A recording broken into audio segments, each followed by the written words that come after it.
കൃഷ്ണ. നമ്മളിന്ന് രാമാനുജാചാര്യരുടെ ജീവചരിത്രമാണ് പറയുന്നത്. വളരെയധികം അതിശയങ്ങളും അത്ഭുതങ്ങള്, വളരെ ദുർഘട സന്ധികളൊക്കെ നിറഞ്ഞ ജീവിതമാണ് രാമാനുജാചാര്യരുടെ ജീവിത ചരിത്രം എന്ന് പറയുന്നത്. ശരിക്കും വൈഷ്ണവ പരമ്പരകളിൽ 4 പരമ്പരകളാണ് പ്രധാനം. ഒന്ന് ശ്രീ സമ്പ്രദായം എന്ന് പറഞ്ഞാൽ മഹാലക്ഷ്മിയിൽ നിന്നും ഭഗവാനിൽ നിന്ന് തുടങ്ങി മഹാലക്ഷ്മിയിലൂടെ വരുന്ന ആ പരമ്പരയിലെ ആചാര്യനാണ് ശ്രീ രാമാനുജാചാര്യർ. അദ്ദേഹത്തിൻ്റെ തത്വം എന്ന് പറയുന്നത് വിശിഷ്ടാദ്വൈതമാണ്. പ്രധാന കേന്ദ്രം ശ്രീരംഗം, കാഞ്ചീപുരം, തിരുപ്പതി. അത് കഴിഞ്ഞാൽ പിന്നെ ബ്രഹ്മനാരദ ഗൗഡീയ വൈഷ്ണവ സമ്പ്രദായം, നമ്മളെല്ലാം അതിൽപ്പെട്ടതാണ്. ഹരേകൃഷ്ണ പ്രസ്ഥാനം, ഗൗഡീയ മഠങ്ങൾ, ഇതെല്ലാം വരുന്നത് ബ്രഹ്മനാരദ ഗൗഡീയ വൈഷ്ണവ സമ്പ്രദായത്തിൽ. അത് ഭഗവാൻ ബ്രഹ്മാവിന് കൊടുക്കുന്നു, ബ്രഹ്മാവിൽ നിന്ന് അത് പരമ്പര വഴിയായിട്ട് കിട്ടുന്നു. അതിൻ്റെ ആചാര്യൻ ശ്രീ മാധ്വാചാര്യരാണ്. നമ്മൾ മാധ്വാചാര്യരെ പറ്റി കഴിഞ്ഞ ക്ലാസ്സിൽ പറഞ്ഞായിരുന്നു. അത് നമ്മുടെ തത്വം എന്ന് ഈ പറയുന്നത് ദ്വൈത സിദ്ധാന്തമാണ്. അതിൻ്റെ കേന്ദ്രം എന്ന് പറയുന്നത് എവിടെയാണ്? ഉടുപ്പിയിലാണ് പ്രധാന കേന്ദ്രം. ജീവനും ഭഗവാനും, ജീവാത്മാവും പരമാത്മാവും തികച്ചും വ്യത്യസ്തരാണ്, രണ്ടും രണ്ടാണെന്നുള്ള രീതിയിലാണ്. ഇതിൽ ചെറിയൊരു വ്യത്യാസം കൂടി വരുത്തിക്കൊണ്ടാണ് ചൈതന്യ മഹാപ്രഭു പിന്നീട് വന്നത്. എന്തായാലും ആ പരമ്പര മാധവാചാര്യരുടെ പരമ്പരയാണ്.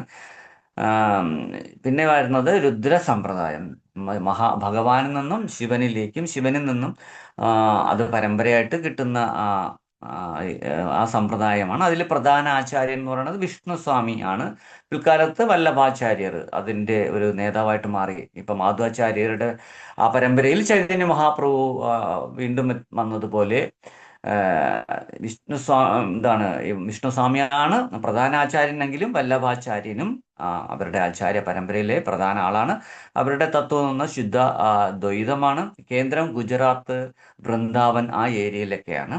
പിന്നെ 4ാമത്തെ പരമ്പര എന്ന് പറയുന്നത് കുമാര സമ്പ്രദായം. അത് സനത് കുമാരന്മാർ, അറിയാം, ഭഗവാന്റെ പരമഭക്തരാണ്. കണ്ട കൊച്ചു കുട്ടികളെ പോലെ ഇരിക്കും, പക്ഷേ ഭയങ്കര ബുദ്ധിശാലികളും ഭയങ്കര പ്രായം ഉള്ളവരൊക്കെയാണ്. അവരിലൂടെ ആ അറിവ്, ഭഗവാനിൽ നിന്ന് ഉള്ള അറിവ് നമുക്ക് ഈ ലോകത്തിന് കിട്ടിയതാണ്. ആ ആ അവരുടെ ആചാര്യൻ വന്നിട്ട് നിംബർക്കാചാര്യൻ എന്ന് പറയും. ദ്വൈതാദ്വൈതം എന്ന് പറയുന്ന ഒരു സിദ്ധാന്തമാണ് അവരുടേത്. അതിൽ പ്രധാനമായിട്ടും രാധാകൃഷ്ണ ഭക്തിക്കാണ് പ്രാധാന്യം. ഉത്തരേന്ത്യൻ സ്ഥലങ്ങളിലൊക്കെയാണ് അത് കൂടുതലുള്ളത്. ഇങ്ങനെ 4 തരം പരമ്പരകളാണ്. അതിൽ ശരിക്കും ശ്രീ വൈഷ്ണവ സമ്പ്രദായത്തിലാണ് രാമാനുജാചാര്യർ വരുന്നത്. ശ്രീ വൈഷ്ണവ ഗുരുപരമ്പരയിലെ നടുനായകമായ വ്യക്തിത്വമാണ് രാമാനുജാചാര്യർ എന്ന് പറയുന്നത്. കലിയുഗത്തിൽ ഭഗവത് ഭക്തി ലോകർക്ക് പകർന്നു കൊടുക്കാനും ക്ഷേത്രത്തിലെ വിഗ്രഹമായ പെരുമാൾ എന്ന് പറയുമ്പോൾ വിഷ്ണുവിന് വൈകുണ്ഠത്തിലെ പെരുമാളിനുള്ള അതേ ശക്തി വിശേഷം ഉണ്ട്, വിഗ്രഹങ്ങൾക്കും അതേ ശക്തി ഉണ്ട് എന്ന്, അല്ലെങ്കിൽ ആ വിഗ്രഹങ്ങളിൽ കല്ലായിട്ടാലും ലോഹങ്ങളായോ കാണുന്ന വിഗ്രഹങ്ങൾ അത് വെറും കല്ലല്ല, അല്ലെങ്കിൽ വെറും ലോഹമല്ല, സാക്ഷാൽ ഭഗവാൻ ആ വിഗ്രഹങ്ങളിൽ കുടികൊള്ളുന്നു എന്ന് ലോകത്തിന് കാണിച്ചു കൊടുത്ത ആൾ കൂടിയാണ് ശ്രീ രാമാനുജാചാര്യർ. ആ വിഗ്രഹത്തിലൂടെ ഭഗവാൻ നമ്മുടെ പ്രേമവും സ്നേഹവും കൈക്കൊള്ളുന്നു എന്നും ലോകത്തിനെ പഠിപ്പിക്കാനും അദ്ദേഹത്തിന് കഴിഞ്ഞു. കൂടാതെ ഉന്നത ജാതിക്കാർ, താഴ്ന്ന ജാതിക്കാർ, പണക്കാരൻ, പാവപ്പെട്ടവൻ, സ്ത്രീ, പുരുഷൻ, ഇങ്ങനെയുള്ള ഭേദചിന്തകളൊന്നും ഒരു ഭക്തന് പാടില്ല. അല്ലെങ്കിൽ ഒരു വൈഷ്ണവൻ ഇതിനൊക്കെ അതീതനായിരിക്കണമെന്ന ലോകർക്ക് പറഞ്ഞു കൊടുത്ത ആൾ കൂടിയാണ് രാമാനുജാചാര്യർ. അദ്ദേഹത്തിൻ്റെ ശിഷ്യ പരമ്പരയിൽ ധാരാളം ഏറ്റവും താഴേക്കിടയിലുള്ള, അത് എല്ലാ രീതിയിലും, ജാതിപരമായാലും സാമ്പത്തികപരമായിട്ടും, എങ്ങനെ ഏത് രീതി നോക്കിയാലും ഏറ്റവും താഴേക്കിടയിലുള്ള ആൾക്കാർ ധാരാളം പേര് ശ്രീരാമാനുജാചാര്യരുടെ പരമ്പരയിൽ ഇന്നല്ല അന്ന് 1018ഓളം വർഷങ്ങൾക്ക് മുമ്പ് ശ്രീ രാമാനുജാചാര്യർ ഈ ഭൂമിയിൽ അവതരിച്ച സമയത്ത്, അദ്ദേഹത്തെ അവതരിച്ചു എന്ന് പറയാൻ കാരണം അദ്ദേഹം സാധാരണ വ്യക്തിത്വമല്ല, അതുകൊണ്ടാണ് അവതരിച്ചെന്ന് പറഞ്ഞാൽ ആദിശേഷന്റെ അല്ലെങ്കിൽ അനന്തന്റെ അവതാരമായിട്ടാണ് ശാസ്ത്രം രാമാനുജാചാര്യരെ പറയുന്നത്. അപ്പോൾ വേദാന്ത രഹസ്യം മനസ്സിലാക്കി ഏറ്റവും എളിയവന് പോലും ഭഗവാനിലേക്ക് തിരിച്ചെത്താൻ എന്ത് ചെയ്യണമെന്ന് ലോകർക്ക് ബോധ്യപ്പെടുത്താനാണ് രാമാനുജാചാര്യർ ഈ ഭൂമിയിൽ വന്നത്. ഭഗവാനെ നേടാൻ, അല്ലെങ്കിൽ ഭഗവഭക്തനായ രാമാനുജാചാര്യരെ ശരണം തേടിയാൽ മാത്രം മതിയെന്ന് വൈഷ്ണവര് പറയുന്നുണ്ട്. ഭഗവാനെ പ്രാർത്ഥിക്കുന്നതിനെ പോലെ തന്നെ രാമാനുജാചാര്യരെ പ്രാർത്ഥിച്ചാലും ഭഗവത് ഭക്തി കിട്ടും എന്ന് വൈഷ്ണവര് പറയുന്നുണ്ട്. ആദിശേഷന്റെ അവതാരമായിട്ട് അറിയപ്പെടുന്ന ആളാണ്. പാൽക്കടലിൽ ഭഗവാൻ വിഷ്ണു ശയിക്കുന്ന ആദിശേഷൻ ത്രേതായുഗത്തിൽ ലക്ഷ്മണനായിട്ടും ദ്വാപരയുഗത്തിൽ ബലരാമനായിട്ടും കലിയുഗ ആരംഭത്തില് നിത്യാനന്ദനായിട്ടും പിന്നെ രാമാനുജാചാര്യരായിട്ടും വന്നുവെന്ന് വൈഷ്ണവർ വിശ്വസിക്കുന്നു. കാഞ്ചീപുരത്തിനടുത്ത് ശ്രീ പെരുമ്പത്തൂര്, അവിടെയാണ് അദ്ദേഹം ജനിക്കുന്നത്. 1008 വർഷങ്ങൾക്ക് മുമ്പ് സോമയാഗം ചെയ്യുന്ന കേശവ സോമയാജി എന്ന ഒരു പരമവൈഷ്ണവൻ ജീവിച്ചിരുന്നു. അവര് ആസുരി എന്ന ഒരു വംശത്തിലാണ് പിറന്നത്. അതുകൊണ്ട് തന്നെ ഇദ്ദേഹത്തിനെ ആസുരി കേശവ സോമയാജി എന്നാണ് അന്നത്തെ ആൾക്കാർ അദ്ദേഹത്തെ വിളിച്ചിരുന്നത്. ഇപ്പോൾ ശ്രീരംഗത്ത് വൈഷ്ണവ സംഘങ്ങൾക്ക് ആചാര്യനായിട്ട് അന്ന് യമുനാചാര്യരെ ആളവന്താർ എന്ന് അന്നത്തെ കാലത്ത് ഒരു ബിരുദം രാജാവ് കൊടുത്തിരുന്നു. അങ്ങനെ ആളവന്താർ എന്ന് പറയുന്ന യമുനാചാര്യര് ആ സമയത്ത് എവിടെയുണ്ട്? ശ്രീരംഗത്തുണ്ടായിരുന്നു. വൈഷ്ണവരുടെ ദിവ്യഗ്രന്ഥമായ 4000 ദിവ്യപ്രബന്ധങ്ങൾക്ക് കാരണക്കാരനായ നാദമുനികളുടെ ചെറുമകനാണ്. മകന്റെ മകനാണ് ആര്? ഈ യമുനാചാര്യർക്ക് ധാരാളം ശിഷ്യഗണങ്ങൾ ഉണ്ടായിരുന്നു. അതിൽ പെരിയ തിരുമലൈ നമ്പി എന്നു പേരുള്ള ഒരു ഭക്തനും ഉണ്ടായിരുന്നു. പെരിയ തിരുമലൈ നമ്പി ഭഗവാൻ തിരുപ്പതിയിലെ ശ്രീനിവാസനെ സേവിക്കാൻ വേണ്ടി തിരുമലയിൽ പോയി അവിടെ കുടങ്ങളിൽ വെള്ളം കൊണ്ടുവന്ന് ഭഗവാന് അഭിഷേകം ചെയ്യുന്ന സേവ നടത്തിക്കൊണ്ടിരിക്കുകയായിരുന്നു. ആ പെരിയ നമ്പിക്ക് ഇളയ രണ്ട് സഹോദരിമാരുണ്ട്. ആ മൂത്ത കുട്ടിയുടെ പേര് ഭൂമിദേവി എന്നും ഇളയ കുട്ടിയുടെ പേര് ശ്രീദേവി എന്നുമായിരുന്നു. ഈ ഭൂദേവിക്ക് അല്ലെങ്കിൽ ഭൂമിദേവിക്ക് ഗാന്ധിമതി എന്നു കൂടി ഒരു പേരുണ്ടായിരുന്നു. അത് ഈ ഗാന്ധിമതിയെ അല്ലെങ്കിൽ ഭൂദേവിയെ ആര് കല്യാണം കഴിക്കുന്നു? നമ്മൾ നേരത്തെ പറഞ്ഞ കേശവ സോമയാജി വിവാഹം കഴിക്കുന്നു. അങ്ങനെ മറ്റേ സഹോദരിയെ ശ്രീദേവിയെ മധുരയിലെ കമലനയന ഭട്ടർ എന്ന് പറയുന്നവന്മാർക്ക് വളരെ കാലം പുത്രരില്ലാതെ തിരുവള്ളിക്കോവിൽ പാർത്ഥസാരഥി ക്ഷേത്രത്തിൽ പോയി. തമിഴ്നാട്ടിലുള്ള ഒരു പ്രശസ്തമായ ക്ഷേത്രമാണ് തിരുവള്ളിക്കോവിൽ പാർത്ഥസാരഥി ക്ഷേത്രം. അങ്ങനെ അവിടെ ചെന്നിട്ട് ഭഗവാന് പൂജയും യജ്ഞവും ഹോമവും ഒക്കെ ആയിട്ട് അവര് അവിടെ കഴിഞ്ഞു. അങ്ങനെ ഭഗവാനെ പ്രാർത്ഥിച്ച് അവർക്ക് 1017 ചിത്തിരമാസം തിരുവാതിര നക്ഷത്രം വ്യാഴാഴ്ച ദിവസം ഭഗവാന്റെ കാരുണ്യത്താൽ സുന്ദരനായിട്ടുള്ള ഒരു പുത്രൻ ജനിക്കുന്നു.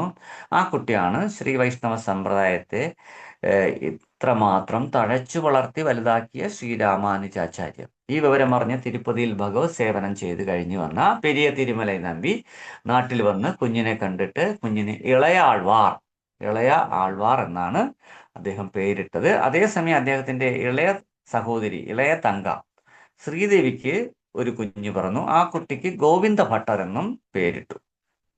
ഈ ഗോവിന്ദ ഭട്ടർ പിൽക്കാലത്ത് രാമാനുജാചാര്യരുടെ ശിഷ്യനായിട്ട് മാറുന്നുണ്ട്. അന്ന് അദ്ദേഹത്തിന് എംബാൻ എന്നായിരുന്നു പേര് കൊടുത്തിരുന്നത്, ദീക്ഷാനാമം. അപ്പോൾ തൻ്റെ പിതാവിൽ നിന്നും വേദങ്ങളും പുരാണങ്ങളും സംസ്കൃത പഠനമൊക്കെ നേടിയെടുത്ത രാമാനുജാചാര്യർ വളരെ മിടുക്കനായിട്ട് വളർന്നു വന്നു. അദ്ദേഹത്തിന് 2 സഹോദരിമാരും കൂടി ജനിച്ചു. അദ്ദേഹത്തിന് 16 വയസ്സായ സമയത്ത് രക്ഷാമ്പാൾ എന്ന പേരുള്ള, അല്ലെ അദ്ദേഹത്തിനെ തഞ്ചമാമ്പാൾ എന്നും വിളിക്കുന്നുണ്ട്, രക്ഷാമ്പാൾ എന്ന് പൊതുവിൽ വിളിക്കുന്ന ഒരു പെൺകുട്ടിയെ വിവാഹം കഴിച്ചു.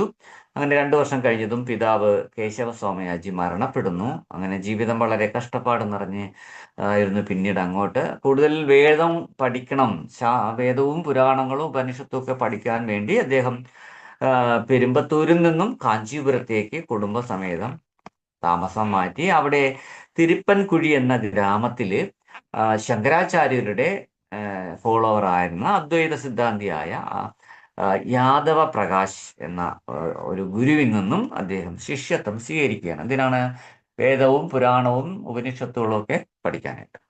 അങ്ങനെ ഇതേ ഗുരുവിന്റെ ശിഷ്യനായിട്ട് രാമാനുജാചാര്യരുടെ കുഞ്ഞമ്മ എന്ന് പറഞ്ഞാൽ ആരാണ്? ശ്രീദേവിയുടെ മകനായ ഗോവിന്ദ ഭട്ടർ. ഇതൊക്കെ നിങ്ങൾ മറന്നു പോകരുത്, പറ്റുമെങ്കിൽ ഒരു പേപ്പറിൽ കുറിച്ചോളൂ. കാരണം കൺഫ്യൂഷൻ വരും ഇങ്ങനെ ഇടയ്ക്കിടയ്ക്ക് പ്രത്യേകിച്ച് തമിഴ് വാക്കുകളൊക്കെയാണ്. അപ്പോൾ അങ്ങനെ ഇതേ ഗുരുവിന്റെ ശിഷ്യനായിട്ട് ആര് വരുന്നു? രാമാനുജരുടെ കുഞ്ഞമ്മയുടെ മകനായ ഗോവിന്ദ ഭട്ടറും അവിടെ എത്തി. അങ്ങനെ ശങ്കരാചാര്യരുടെ അദ്വൈത സിദ്ധാന്തത്തിന്റെ പ്രചാരകനാണ് ആര്? യാദവ പ്രകാശ് എന്ന ഈ ഗുരു. പക്ഷെ അദ്ദേഹത്തിന്റെ വളരെ ശുഷ്കവും അപൂർണവും തെറ്റുകൾ നിറഞ്ഞതുമായ അറിവ് അത് ശിഷ്യന്മാർക്ക് പ്രദാനം ചെയ്യുന്നത് എന്താണ് കണ്ടിട്ട് ഇളയാളുകാർക്ക് വല്ലാത്ത വിഷമമായി. കാരണം ഇദ്ദേഹം പലതും പറഞ്ഞു കൊടുക്കുന്നത് തെറ്റുകളായിരുന്നു. ഇളയാൾവാർ അച്ഛനിൽ നിന്നും ഇതൊക്കെ കുറെ പഠിച്ചിട്ടുണ്ട്. അതുകൊണ്ട് അദ്ദേഹത്തിന് അറിയാം ഇതൊക്കെ ഈ ഗുരു ശിഷ്യരെ ശരിയായ പാതയിലല്ല നയിക്കുന്നതെന്ന് രാമാനുജർക്ക് അറിയാമായിരുന്നു. അതുകൊണ്ട് തന്നെ ചെറിയ വിഷമമുണ്ട്. പക്ഷെ ഗുരുവായിപ്പോയി. അങ്ങനെ കുറേ ദിവസം ഇതൊക്കെ കേട്ട് കേട്ട് ഇങ്ങനെ കഴിയുന്നു. അങ്ങനെ ഇരിക്കുന്ന സമയത്ത് അദ്ദേഹത്തിന് ഒരിക്കൽ ഇതുപോലെ ഭയങ്കരമായിട്ട് തെറ്റ് പറഞ്ഞു കൊടുത്തപ്പോൾ അദ്ദേഹം പറഞ്ഞു, അങ്ങ് പറയുന്നതിൽ പലതും ശാസ്ത്രവിരുദ്ധമാണ്. ഇപ്പോൾ അങ്ങ് പറഞ്ഞ എൻ്റെ അർത്ഥം ഈ രീതിയിൽ അല്ലേ, അങ്ങ് പറഞ്ഞത് തെറ്റല്ലേ എന്നൊക്കെ എളിമത്വത്തോടെ ചോദിക്കാൻ അദ്ദേഹത്തിന് നിർബന്ധിതനായി. ആര്? രാമാനുജാചാര്യ, ഇളയാൾവാർ. രാമാനുജാചാര്യരുടെ ആദ്യത്തെ പേരാണ് ഇളയ ആൾവാർ. ഇദ്ദേഹത്തിന് ധാരാളം പേരുകൾ ഇനി വരുന്നുണ്ട്. പല രീതിയിൽ ഇദ്ദേഹത്തിന് പേരുകൾ കിട്ടിക്കൊണ്ടിരിക്കുന്നുണ്ട്. അപ്പോൾ അങ്ങനെ എളിമത്വത്തോടെയാണ് ചോദിച്ചെങ്കിലും യാദവ് പ്രകാശിന് വല്ലാത്ത ദേഷ്യം വന്നു. അദ്ദേഹം ഗുരുവാണ്. ഒരു ഗുരുവിനെ ഒരു ശിഷ്യൻ പഠിപ്പിക്കുന്നതിൽ അദ്ദേഹത്തിന് അത്ര ഇഷ്ടം തോന്നിയില്ല.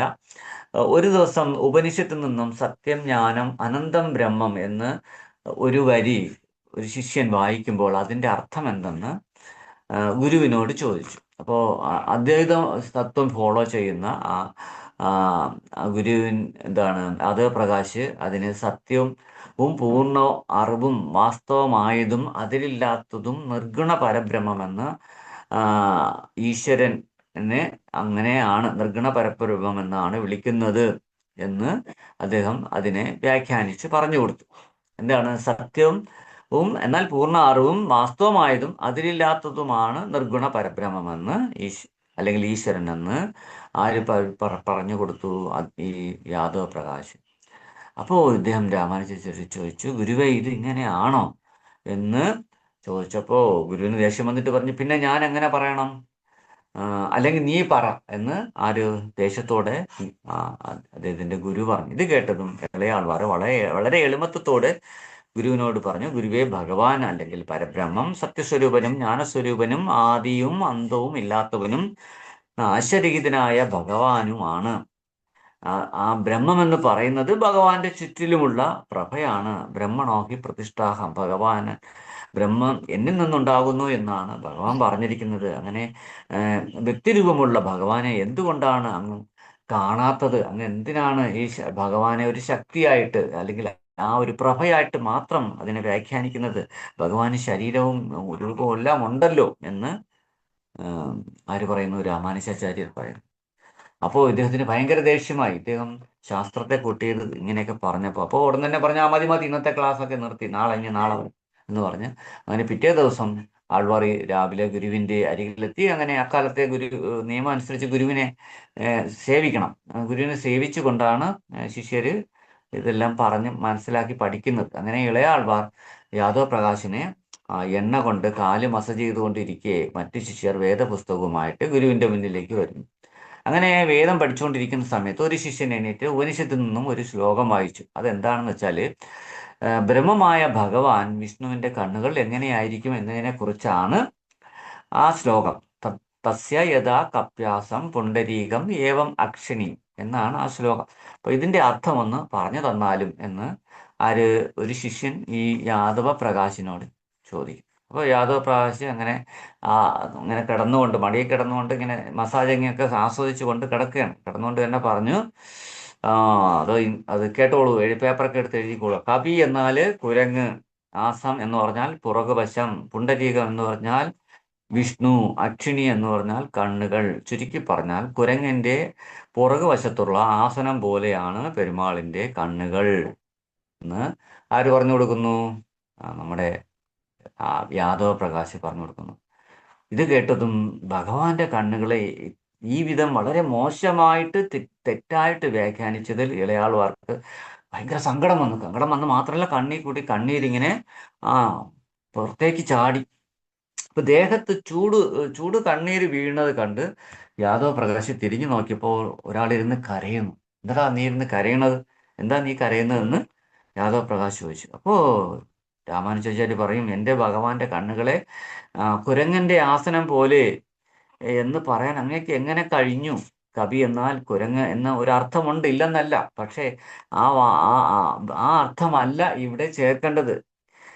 കവി എന്ന വാക്കിന് താമര ഇതൾ എന്ന മറ്റൊരു അർത്ഥവുമുണ്ട്. അതാണ് ഇവിടെ ചേർത്ത് പറയേണ്ടത്.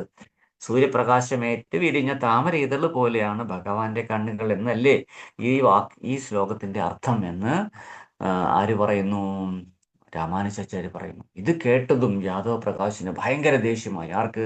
ഗുരുവിന്. അപ്പൊ നീയാണോ ശിഷ്യൻ അതോ ഞാനോ ശിഷ്യൻ എന്ന് ആര് ചോദിച്ചു? യാദവ് പ്രകാശ് ചോദിച്ചു. ഞാൻ പറയുന്നത് നീ കേട്ടാ മതി, അല്ലാതെ നീ പറയുന്നത് കേൾക്കാനല്ല ഞാൻ ഇവിടെ ഗുരു എന്നും പറഞ്ഞുകൊണ്ടിരിക്കുന്നത് എന്നൊക്കെ പറഞ്ഞു ഭയങ്കരമായിട്ട് തട്ടിക്കയറി. എന്ന് മാത്രമല്ല, ഈ ഇളയാൾവാർ തൻ്റെ കൂടെ ഉണ്ടാകുന്നത് തൻ്റെ പേരിനും പ്രശസ്തിക്കും വിശ്വാസത്തിനൊക്കെ ദോഷം ചെയ്യുന്നു മനസ്സിലാക്കിയ യാദവപ്രകാശ് എന്ത് ചെയ്യുന്നു? കാശി യാത്രയ്ക്കെന്ന പേരിൽ ഇളയാൾവാരെ കൂട്ടിക്കൊണ്ട് എവിടെയെങ്കിലും പോയി ഇളയാൾവാരെ കൊന്നു കളയണമെന്ന് തീരുമാനിക്കുന്നു. നോക്കണം, ഒരു ഗുരുവിൻ്റെ അധപ്പതനം എത്രമാത്രം താഴേക്ക് അയാൾ പോകുന്നു എന്ന് ആലോചിച്ച് നോക്കുക. അങ്ങനെ പിറ്റേ ദിവസം ക്ലാസ് കഴിഞ്ഞ സമയം അദ്ദേഹം ഒന്നും അറിയാത്ത മട്ടിൽ നമ്മളെല്ലാവരും നാളെ കാശി യാത്രയ്ക്ക് പോവുകയാണ് എന്ന് പറഞ്ഞു. അങ്ങനെ തിരുപ്പുക്കുഴിയിൽ നിന്ന് കാശിയിലേക്ക് അവർ യാത്ര തിരിച്ചു. അങ്ങനെ പോകുന്ന ദിവസം രണ്ടാമത്തെ ദിവസം അവരെവിടെ എത്തി? വടനാട്ടിൽ വിന്ധ്യാചല മലപ്രദേശം കർണാടക അതിരെത്തി. അവിടെ ഒരു കൂടാരം പോലെ തൽക്കാലം കെട്ടി അവരങ്ങനെ തങ്ങാൻ താമസിക്കുന്നു. രാമാനുജാചാര്യ തൻ്റെ ഗുരുവിൻ്റെ പാദങ്ങളൊക്കെ നല്ലവണ്ണം മസാജ് ചെയ്തുകൊണ്ടിരുന്നു. വളരെ നടന്നതല്ലേ, നല്ല വേദന ഉണ്ടാകും, എൻ്റെ ഗുരു വളരെ കഷ്ടപ്പെട്ട് കാണും, അതുകൊണ്ട് അദ്ദേഹത്തിന് നന്നായിട്ട് ഉറങ്ങട്ടെ എന്ന് വിചാരിച്ച് നല്ല മസാജ് ചെയ്ത് കാലൊക്കെ നല്ലവണ്ണം മസാജ് ചെയ്ത് കൊടുത്തു. ഗുരു നല്ല ഉറക്കം നടിച്ച് അങ്ങനെ കടന്നിട്ട് കൂർക്കം വലിച്ചു. അപ്പോൾ രാമാനുജാചാര്യ ചോദിച്ചു, അദ്ദേഹം ഉറങ്ങിക്കാണും, അപ്പം പിന്നെ അദ്ദേഹം ഉറങ്ങട്ടെ, ഞാൻ പോയി കിടക്കാം എന്നും പറഞ്ഞുകൊണ്ട് രാമാനുജാചാര്യ കിടക്കാൻ പോയി. ഈ സമയത്ത് ഇദ്ദേഹം ചാടി എണീറ്റിട്ട് എന്താണ്, തൻ്റെ ഏറ്റവും പ്രിയപ്പെട്ട ശിഷ്യരെ തൻ്റെ അരികിലേക്ക് വിളിച്ചു വരുത്തിയ ശേഷം അവരോട് പറഞ്ഞു, നമ്മൾ പോകുമ്പോൾ ഗംഗയുടെ അടുത്തെത്തും, നാളെ 2 ദിവസം കഴിയുമ്പോൾ നമ്മൾ ഗംഗയുടെ അവിടെ എത്തും. അപ്പോൾ അവിടെ എത്തുമ്പോൾ എന്ത് പറ്റും? ഈ രാമാനുജാചാര്യർ അവിടെ കുളിക്കാൻ ഇറങ്ങുമ്പോൾ നിങ്ങളുടെ ചുറ്റിലും ഉണ്ടാവണം. മുങ്ങുന്ന സമയത്ത് അങ്ങനെ മുക്കി പിടിച്ചോണം. അവിടെ വെള്ളം ശ്വാസം മുട്ടി മരിക്കണം എന്ന് ആര് പറഞ്ഞു?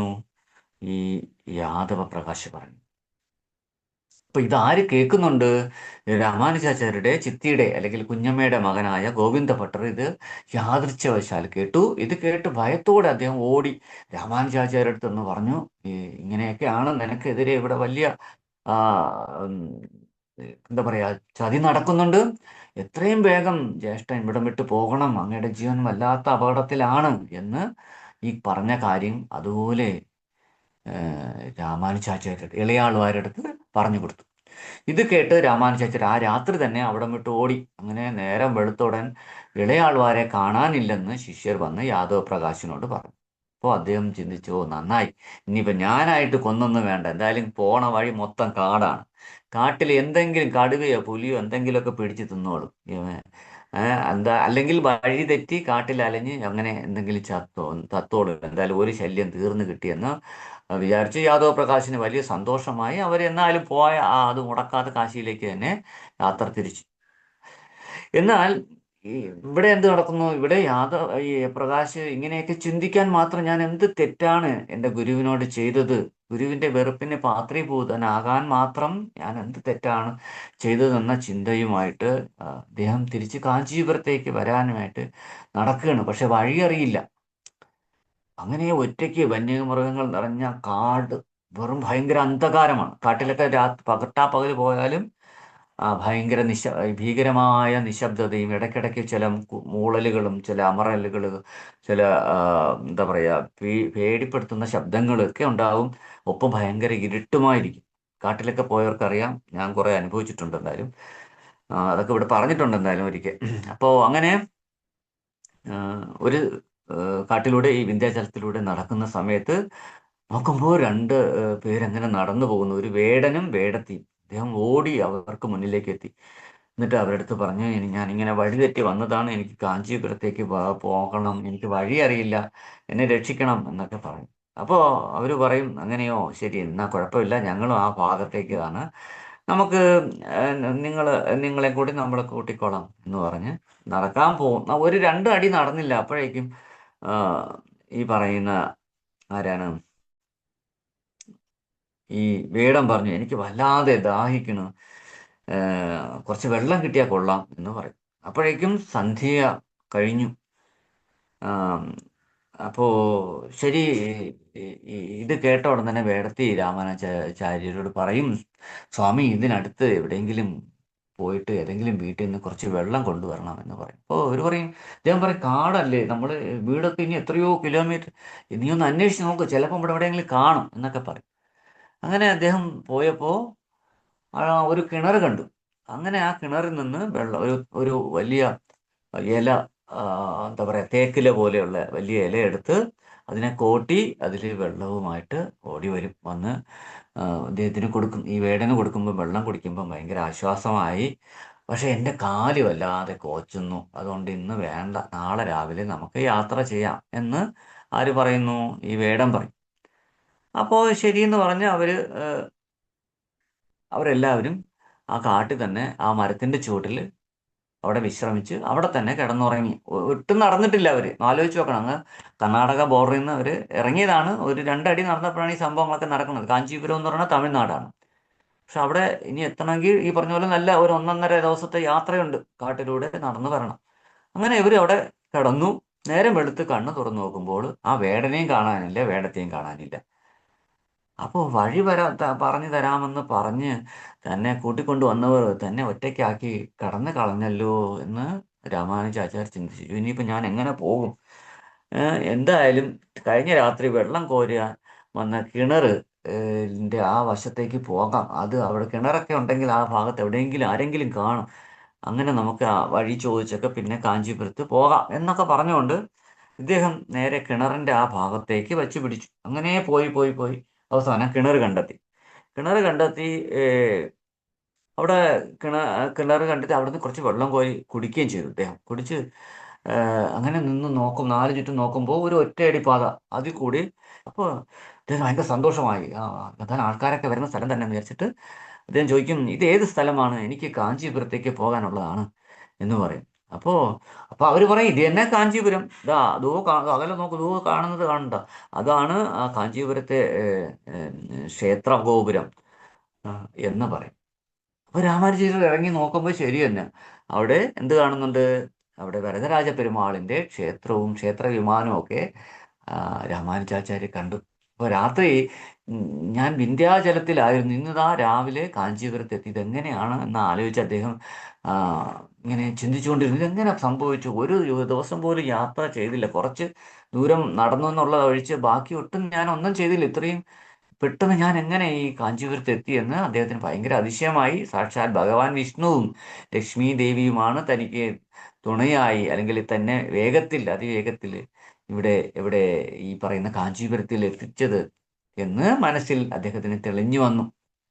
അങ്ങനെ രാമാനുജാചാര്യർ ആ വെള്ളമെടുത്ത കിണർ ഇന്നും കാഞ്ചീപുരത്തിലുണ്ട്. ആ കിണറിൻ്റെ പേര് സാലൈ കിണർ എന്നാണ് പേര്. വരദരാജ പെരുമാളിന് അഭിഷേകത്തിന് ഇന്നും ഈ കിണറിലെ വെള്ളമാണ് ഉപയോഗിക്കുന്നത്. അങ്ങനെ ഗുരുവായ യാദവപ്രകാശിൻ്റെ ചതിയെപ്പറ്റി അദ്ദേഹം ആരോടും പറയാതെ കാഞ്ചീപുരത്ത് തന്നെ ഭഗവാന്റെ സേവനവുമായിട്ട് ഇങ്ങനെ കഴിയുന്ന സമയത്ത് മറ്റേ ഗുരുവും മറ്റു ശിഷ്യന്മാരുമായിട്ട് കാഞ്ചീപുരത്ത് കാശിയാത്ര കഴിഞ്ഞ് തിരിച്ചെത്തി. അങ്ങനെ കാട്ടിലെ മൃഗങ്ങളാൽ കൊല്ലപ്പെടാതെ രാമാനുജാചാര്യർ ഇന്നും ജീവനോടെ ഉണ്ടെന്ന് ആര് മനസ്സിലാക്കി? ആ യാദവ പ്രകാശ് മനസ്സിലാക്കി. എന്നിട്ടും ഒന്നും അറിയാത്ത ഭാവത്തിൽ രാമാനുജാചാര്യർ ഈ ഇളയാൾവാരെ വിളിച്ചു വരുത്തി. എന്നിട്ട് പറയും, എന്ത് പറ്റി? നീ അന്ന് നിന്നെ കാണാതെ പോയല്ലോ, നീ എവിടെ ഇറങ്ങി പോയത്? ഞങ്ങളൊക്കെ നിന്നെ കാണാതെ കഷ്ടപ്പെട്ടു പോയി, എന്തായാലും ഒന്നും പറ്റിയില്ല, ഭാഗ്യം തന്നെ, അല്ലെങ്കിൽ ഞാൻ നാട്ടുകാർക്ക് എന്ത് പറയും എന്നൊക്കെ പറഞ്ഞ് ഭയങ്കര അഭിനയം. കുറച്ചു കാലം എന്തായാലും വീണ്ടും കുറച്ചു കാലം കഴിഞ്ഞു. വീണ്ടും രാമാനുജാചാര്യ യാദവപ്രകാശിന്റെ കൂടെ കഴിയുന്ന സമയത്ത് ആ രാജ്യത്തെ രാജാവിന്റെ പുത്രിക്ക് ബ്രഹ്മരക്ഷസ് ബാധിച്ചു. അങ്ങനെ പല ചികിത്സകളും ചെയ്തിട്ടും പലതരം മന്ത്രവാദങ്ങൾ നടത്തിയിട്ടും ഈ ബ്രഹ്മരക്ഷസ് അവരെ വിട്ടുപോയില്ല. ആ സമയത്ത് ആരോ യാദവ് പ്രകാശിനെ പറ്റി പറഞ്ഞു.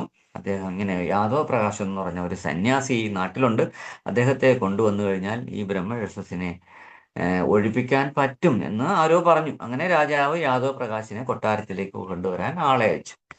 അങ്ങനെ തന്റെ ശിഷ്യന്മാരോടൊപ്പം യാദവ് പ്രകാശ് കൊട്ടാരത്തിലേക്ക് പുറപ്പെട്ടു. ബാധ കൂടിയ കുട്ടിയുടെ മുന്നിലെത്തിയ യാദവ് പ്രകാശ് ഉറക്കെ പറഞ്ഞു, ഞാൻ വേദം പഠിച്ചവനാണ്. നീ ഈ പെൺകുട്ടിയുടെ ശരീരത്തിൽ നിന്നും പെട്ടെന്ന് മാറിപ്പോണം, അല്ലെങ്കിൽ എൻ്റെ സ്വഭാവം മാറും എന്ന് ആര് പറഞ്ഞു? ഈ യാദവ് പ്രകാശ് പറഞ്ഞു. അപ്പോഴും ഒരനക്കവും ഇല്ല. അപ്പോ എന്താ ഞാൻ പറഞ്ഞ കേട്ടില്ലേ, നീ മാറി ഈ കുട്ടിയുടെ ശരീരത്തിൽ നിന്ന് പൊക്കോ, മാറിപ്പോ എന്ന് വീണ്ടും പറഞ്ഞു, ഇല്ലെങ്കിൽ നിന്നെ ഞാൻ അടിച്ച് ചതയ്ക്കും എന്നൊക്കെ പറഞ്ഞ് ചൂരലൊക്കെ എടുക്കാൻ തുടങ്ങി. അപ്പോ ഈ പെൺകുട്ടി പറഞ്ഞു, നീ എന്നെ പോകാൻ പറയുന്നു, കഴിഞ്ഞ ജന്മത്തിൽ നീ ആരായിരുന്നെന്ന് എനിക്കറിയാം. നീ മധുരാന്തകം കോവിലിൽ ഒരു ഉടുമ്പായിട്ട് ജീവിച്ചവനാണ് നീ.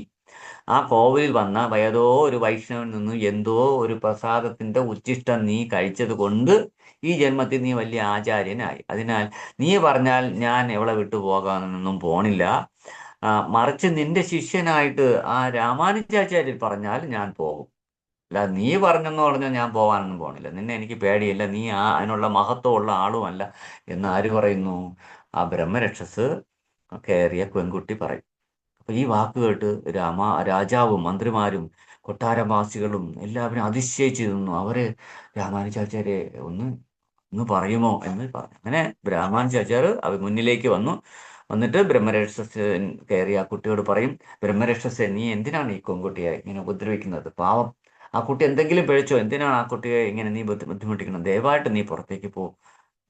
നീ പോകുമ്പോൾ അതിന്റെ ലക്ഷണമായിട്ട് ആ മരത്തിന്റെ ഒരു കൊമ്പെങ്കിലും മുറിച്ചിട്ടിട്ട് വേണം നീ പോകാൻ എന്ന് പറഞ്ഞു. പെട്ടെന്ന് ഇത് പറഞ്ഞതും ബ്രഹ്മരക്ഷസ് ആ പെൺകുട്ടിയുടെ ശരീരത്തിൽ നിന്നും അങ്ങനെ അതിവേഗം പുറത്തേക്ക് പോവുകയും പോകുന്ന വഴിക്ക് ഒരു മരത്തിന്റെ വലിയൊരു കൊമ്പിനെ മുറിച്ചിട്ടിട്ട് പോവുകയും ചെയ്തു. രാജാവ് ഇത് കണ്ടപ്പം എല്ലാവരും അതിശയിച്ചു. ഇദ്ദേഹം പറഞ്ഞ അതുപോലെ തന്നെ നടന്നു. രാജാവിനും കുടുംബത്തിനും ഒക്കെ വലിയ സന്തോഷമായി. അവർ രാമാനുജാചാര്യയെ വളരെയധികം ആദരിച്ചു. അപ്പോൾ തന്നെ ബഹുമാനിക്കാതെ തൻ്റെ ശിഷ്യനെ രാജാവും ജനങ്ങളും ബഹുമാനിക്കുന്നത് കണ്ട് യാദവ് പ്രകാശിന് വല്ലാത്ത ദേഷ്യമായി. എന്നാൽ ആ ദേഷ്യം പുറത്ത് കാണിക്കാനാകാതെ നന്നായിട്ട് ചിരിച്ചഭിനയിച്ച് നിന്നു. ആര്? യാദവ് പ്രകാശ്. അഭിനയത്തിൽ പൂന ഫിലിം ഇൻസ്റ്റിറ്റ്യൂട്ടിൽ പഠിച്ചിറങ്ങിയവർ പോലും തോറ്റുപോകും ഈ യാദവ് പ്രകാശത്തിന്റെ അഭിനയത്തിന്റെ മുന്നിൽ. അങ്ങനെ ഈ സമയം ശ്രീരംഗത്ത് വൈഷ്ണവ സമ്പ്രദായത്തിന്റെ ഉന്നത ആചാര്യനായ യമുനാചാര്യർ അല്ലെങ്കിൽ ആളവന്താർ തന്റെ മരണത്തിന് മുമ്പ് വൈഷ്ണവ സമ്പ്രദായത്തിന് വലിയ ഒരു ആചാര്യനെ നിയമിക്കണം എന്നാഗ്രഹിക്കുന്നു. ആളവന്താർ താൻ കഴിയുന്ന ശ്രീരംഗത്ത് നിന്നും വരദരാജ പെരുമാളെ ദർശിക്കുന്നതിനായിട്ട് കാഞ്ചീപുരത്തേക്ക് വന്നു. അവിടെ തിരുക്കച്ചി നമ്പി അടക്കമുള്ള അദ്ദേഹത്തിന്റെ ശിഷ്യരായിട്ടുള്ള വൈഷ്ണവർ എല്ലാം ആളവന്താറെ വന്ന് കണ്ട് നമസ്കരിച്ചു. അദ്ദേഹത്തെ വലിയ രീതിയിൽ സ്വീകരിച്ചു. അപ്പോൾ ഈ തിരുക്കച്ചി നമ്പി എന്ന് പറയുന്നത് ആരാണെന്ന് വെച്ചാൽ, തിരുക്കച്ചി നമ്പികൾ ആളവന്താരുടെ അല്ലെങ്കിൽ യമുനാചാര്യരുടെ പ്രധാന ശിഷ്യനാണ്. ഇദ്ദേഹം ചെന്നൈക്കടുത്ത് പൂവിരുന്ത വള്ളി എന്ന സ്ഥലത്ത് താമസിക്കുന്ന ആളാണ്. വൈശ്യകുലത്തിലാണ് അദ്ദേഹം ജനിച്ചത്. ചെട്ടിയാർ എന്ന് പറയും, തമിഴ്നാട്ടിലൊക്കെ ഉള്ള ഒരു ജാതിയാണ് ചെട്ടിയാർ. കേരളത്തിലും ഉണ്ട്. അവർക്ക് മെയിനായിട്ട് എണ്ണ ആട്ടൽ അതുപോലെയുള്ള തൊഴിലാണ്. നമ്മുടെ ഇവിടെ എഴുത്തച്ഛൻ്റെ ആൾക്കാർ കൊല്ലം ചെയ്യുന്ന ജോലിയാണ് അവരവിടെ ചെയ്യുന്നത്. അവര് ആ ആദിയിൽ അതൊരു വൈശ്യകുലമാണ്, ബ്രാഹ്മണരൊന്നും അല്ല. പക്ഷെ അദ്ദേഹം വലിയ ഭക്തനാണ്, പരമഭക്തനാണ്. ഭഗവാനോട് ഭയങ്കര അധികം സ്നേഹമുള്ള ആളാണ്. ഇതൊക്കെ എല്ലാവർക്കും അറിയാം. അതുകൊണ്ട് തന്നെ അദ്ദേഹം എന്താണ്, എന്നും രാവിലെ 4 മണിക്ക് എണീറ്റ് കുളിച്ച് പൂവിരുந்த വള്ളിയിൽ നിന്നും കാഞ്ചീപുരം വരെ നടന്നു പോയിട്ട് വരദരാജ പെരുമാളിനെ ചാമരം വീശുന്ന സേവ ചെയ്യും. അത്ര ഭക്തനാണ്. അതിനുള്ള ഒരു അവകാശം അദ്ദേഹത്തിന് ഭക്തർ എല്ലാവരും അനുവദിച്ചു കൊടുത്തിരുന്നു. അത്ര ഭക്തിയാണ് അദ്ദേഹത്തിന്. ഈ സമയത്ത് ഭഗവാൻ വരദരാജ പെരുമാൾ ഇദ്ദേഹത്തോട് ഓരോരോ കാര്യങ്ങൾ സംസാരിക്കുകയും ചെയ്യും. ആ വിഗ്രഹം ഇദ്ദേഹത്തിനോട് നാട്ടിലുള്ള ഓരോരോ വിശേഷങ്ങൾ ചോദിച്ചറിയും. ഇന്ന് എന്ത് നടന്നു, ഇന്നത്തെ പ്രധാന വിശേഷം എന്താണ് എന്നൊക്കെ ആര് ചോദിക്കും? വരദരാജ പെരുമാള് ആ വിഗ്രഹ രൂപത്തിൽ കിടക്കുന്ന ആ വരദരാജ പെരുമാൾ ഇദ്ദേഹത്തോട് ആരോട് ചോദിക്കും? തിരുക്കൊച്ചി നമ്പിയോട് ചോദിക്കും. ഇപ്പൊ തിരുക്കച്ചി നമ്പി ഇന്ന് ഇന്നടത്ത് ഇന്ന സംഭവം നടന്നു, ഇന്നടത്ത് ഈ പറഞ്ഞ പോലെ അവിടെ വലിയ ഒരു കല്യാണം നടന്നു, അല്ലെങ്കിൽ അവിടെ ഒരു വീട് പാല് കാച്ചി നടന്നു, അവിടെ ഒരാൾക്ക് ഒരു കുട്ടി ജനിച്ചു, ഇങ്ങനെ എന്തൊക്കെ വിശേഷങ്ങളുണ്ടോ അതെല്ലാം പിന്നെ തിരുക്കച്ചി നമ്പി ആർക്ക് പറഞ്ഞു കൊടുക്കും? ഭഗവാൻ വരദരാജ പെരുമാളിനോട് പറഞ്ഞു കൊടുക്കും. ഇങ്ങനെ ഒരു ഭാഗ്യം ആർക്കും ഉണ്ടായിട്ടില്ല. അപ്പോൾ അത്ര ബന്ധമാണ് പരസ്പരം ഭഗവാനും തിരുക്കച്ചി നമ്പിയുമായിട്ട് ഉണ്ടായിരുന്നു. തിരുക്കച്ചി നമ്പി വൈശ്യകുലത്തിലാണ് പിറന്നത്. അപ്പോൾ ഇവിടെ ഒരിക്കല് എന്താണ് ഈ ആളവന്താർ അല്ലെങ്കിൽ യമുനാചാര്യര് തിരുക്കച്ചി നമ്പിയോട് നാട്ടില് എന്തെങ്കിലും ഒരു പ്രത്യേക വിശേഷം എന്തെങ്കിലും ഉണ്ടോ എന്ന് ആര് ചോദിക്കും? യമുനാചാര്യർ തിരുക്കച്ചി നമ്പിയോട് ചോദിക്കും. അപ്പോൾ തിരുക്കച്ചി നമ്പ്യാര് പറയും, ഇവിടെ ഇളയ ആൾവാർ എന്ന് പറയുന്ന ഒരു ചെറുപ്പക്കാരനുണ്ട്, പണ്ഡിതനാണ്, വേദങ്ങളിൽ ഭയങ്കരമായ ജ്ഞാനമുള്ള ആളാണ്. തൻ്റെ ഗുരുവായ യാദവ പ്രകാശിന് പോലും പല സമയങ്ങളെ അദ്ദേഹം ഈ രാമാനുജാചാര്യ ഇളയ ആൾവാർ തിരുത്താറുണ്ട്. അത്രമാത്രം പാണ്ഡിത്യമുള്ള ആളാണ് എന്ന് ആളവന്താരോട് അല്ലെങ്കിൽ യമുനാചാര്യരോട് പറയും. ഇതെല്ലാം കേട്ടിട്ട് യമുനാചാര്യർക്ക് ഇളയാൾവാരെ കാണണമെന്ന ആഗ്രഹമുണ്ടായി. ആ സമയത്ത് യാദവ പ്രകാശും കൂട്ടരും ക്ഷേത്രത്തിലേക്ക് വരുന്നുണ്ടായിരുന്നു, കഞ്ചീപുരം ക്ഷേത്രത്തിലേക്ക്. അപ്പോൾ ആളവന്താർ പറയും അല്ലെങ്കിൽ യമുനാചാര്യർ പറയും, വരുന്നത് യാദവ പ്രകാശം അദ്ദേഹത്തിന്റെ ശിഷ്യ സമൂഹമല്ലേ എന്ന് ചോദിക്കും. അപ്പം പറയും, അതെ അതെ, ഇത് യാദവ പ്രകാശം ശിഷ്യ സമൂഹം തന്നെ എന്ന് തിരുക്കച്ചി നമ്പി പറയും. അപ്പോൾ എങ്കിൽ താങ്കൾ പറഞ്ഞ ആ ഇളയാൾവാർ ആരാണെന്ന് ആളവന്താർ ചോദിക്കും. അപ്പം പറയും, അതാ ആ നല്ല ഉയരവും ചുവന്നു തൊടുത്ത തേജസ്സും തുളുമ്പുന്ന മുഖവും ഉയർന്ന നെറ്റിത്തടവും വിരിഞ്ഞ മാറിടവുമായിട്ട് നിൽക്കുന്ന ആ വെളുത്ത സുന്ദരനായിട്ടുള്ള ചെറുപ്പക്കാരനെ കണ്ടു അങ്ങ് എന്ന് ചോദിക്കും. അതാണ് ഇളയാൾവാർ. അപ്പോൾ ആളവന്താറ് രാമാനുജാചാര്യരെ കണ്ടതും ഇത് തന്നെയാണ് നമ്മുടെ സമ്പ്രദായത്തിന് നയിക്കാൻ അനുയോജ്യനായ ആചാര്യൻ എന്ന് മനസ്സുകൊണ്ട് ഉറപ്പിച്ചു, അനുഗ്രഹിച്ചു. എന്നിട്ട് അവർ തമ്മിൽ സംസാരിക്കുന്നൊന്നുമില്ല, നേരിട്ട് പോയി കാണുന്നില്ല, കണ്ടു, ദൂരെ നിന്ന് കണ്ടു, മനസ്സുകൊണ്ട് അനുഗ്രഹിച്ചു. ഞങ്ങളുടെ പരമ്പര ആ ശ്രീ വൈഷ്ണവ സമ്പ്രദായത്തെ ഊട്ടി ഉറപ്പിക്കാനും ലോകം മുഴുവൻ ഉയർത്തി കൊണ്ടുവരാനും കഴിവുള്ള ആചാര്യൻ ഈ ആളാണെന്ന് ഉറപ്പിക്കുകയും അനുഗ്രഹിക്കുകയൊക്കെ ചെയ്തിട്ട് നേരെ വരദരാജ പെരുമാളിന്റെ മുമ്പിലെത്തിയിട്ട് ഭഗവാനോട് പറഞ്ഞ്, ഭഗവാനെ ഈ രാമാനുജാചാര്യരെ ശ്രീരംഗത്തേക്ക് തരണമേ, ഇദ്ദേഹമാണ് ഇനി ശ്രീ വൈഷ്ണവ സമ്പ്രദായത്തെ നേർവഴിക്ക് നയിക്കേണ്ടതെന്ന് അദ്ദേഹം പ്രാർത്ഥിക്കും. ആരടുത്ത്? വരദരാജ പെരുമാളോട്. എന്നിട്ട് ആളവന്താർ തിരിച്ച് ശ്രീരംഗത്തേക്ക് പോകും. ശ്രീരംഗത്തുള്ളത് രംഗനാഥനാണ്. അപ്പൊ രണ്ടുപേരും ഇങ്ങനെ പരസ്പരം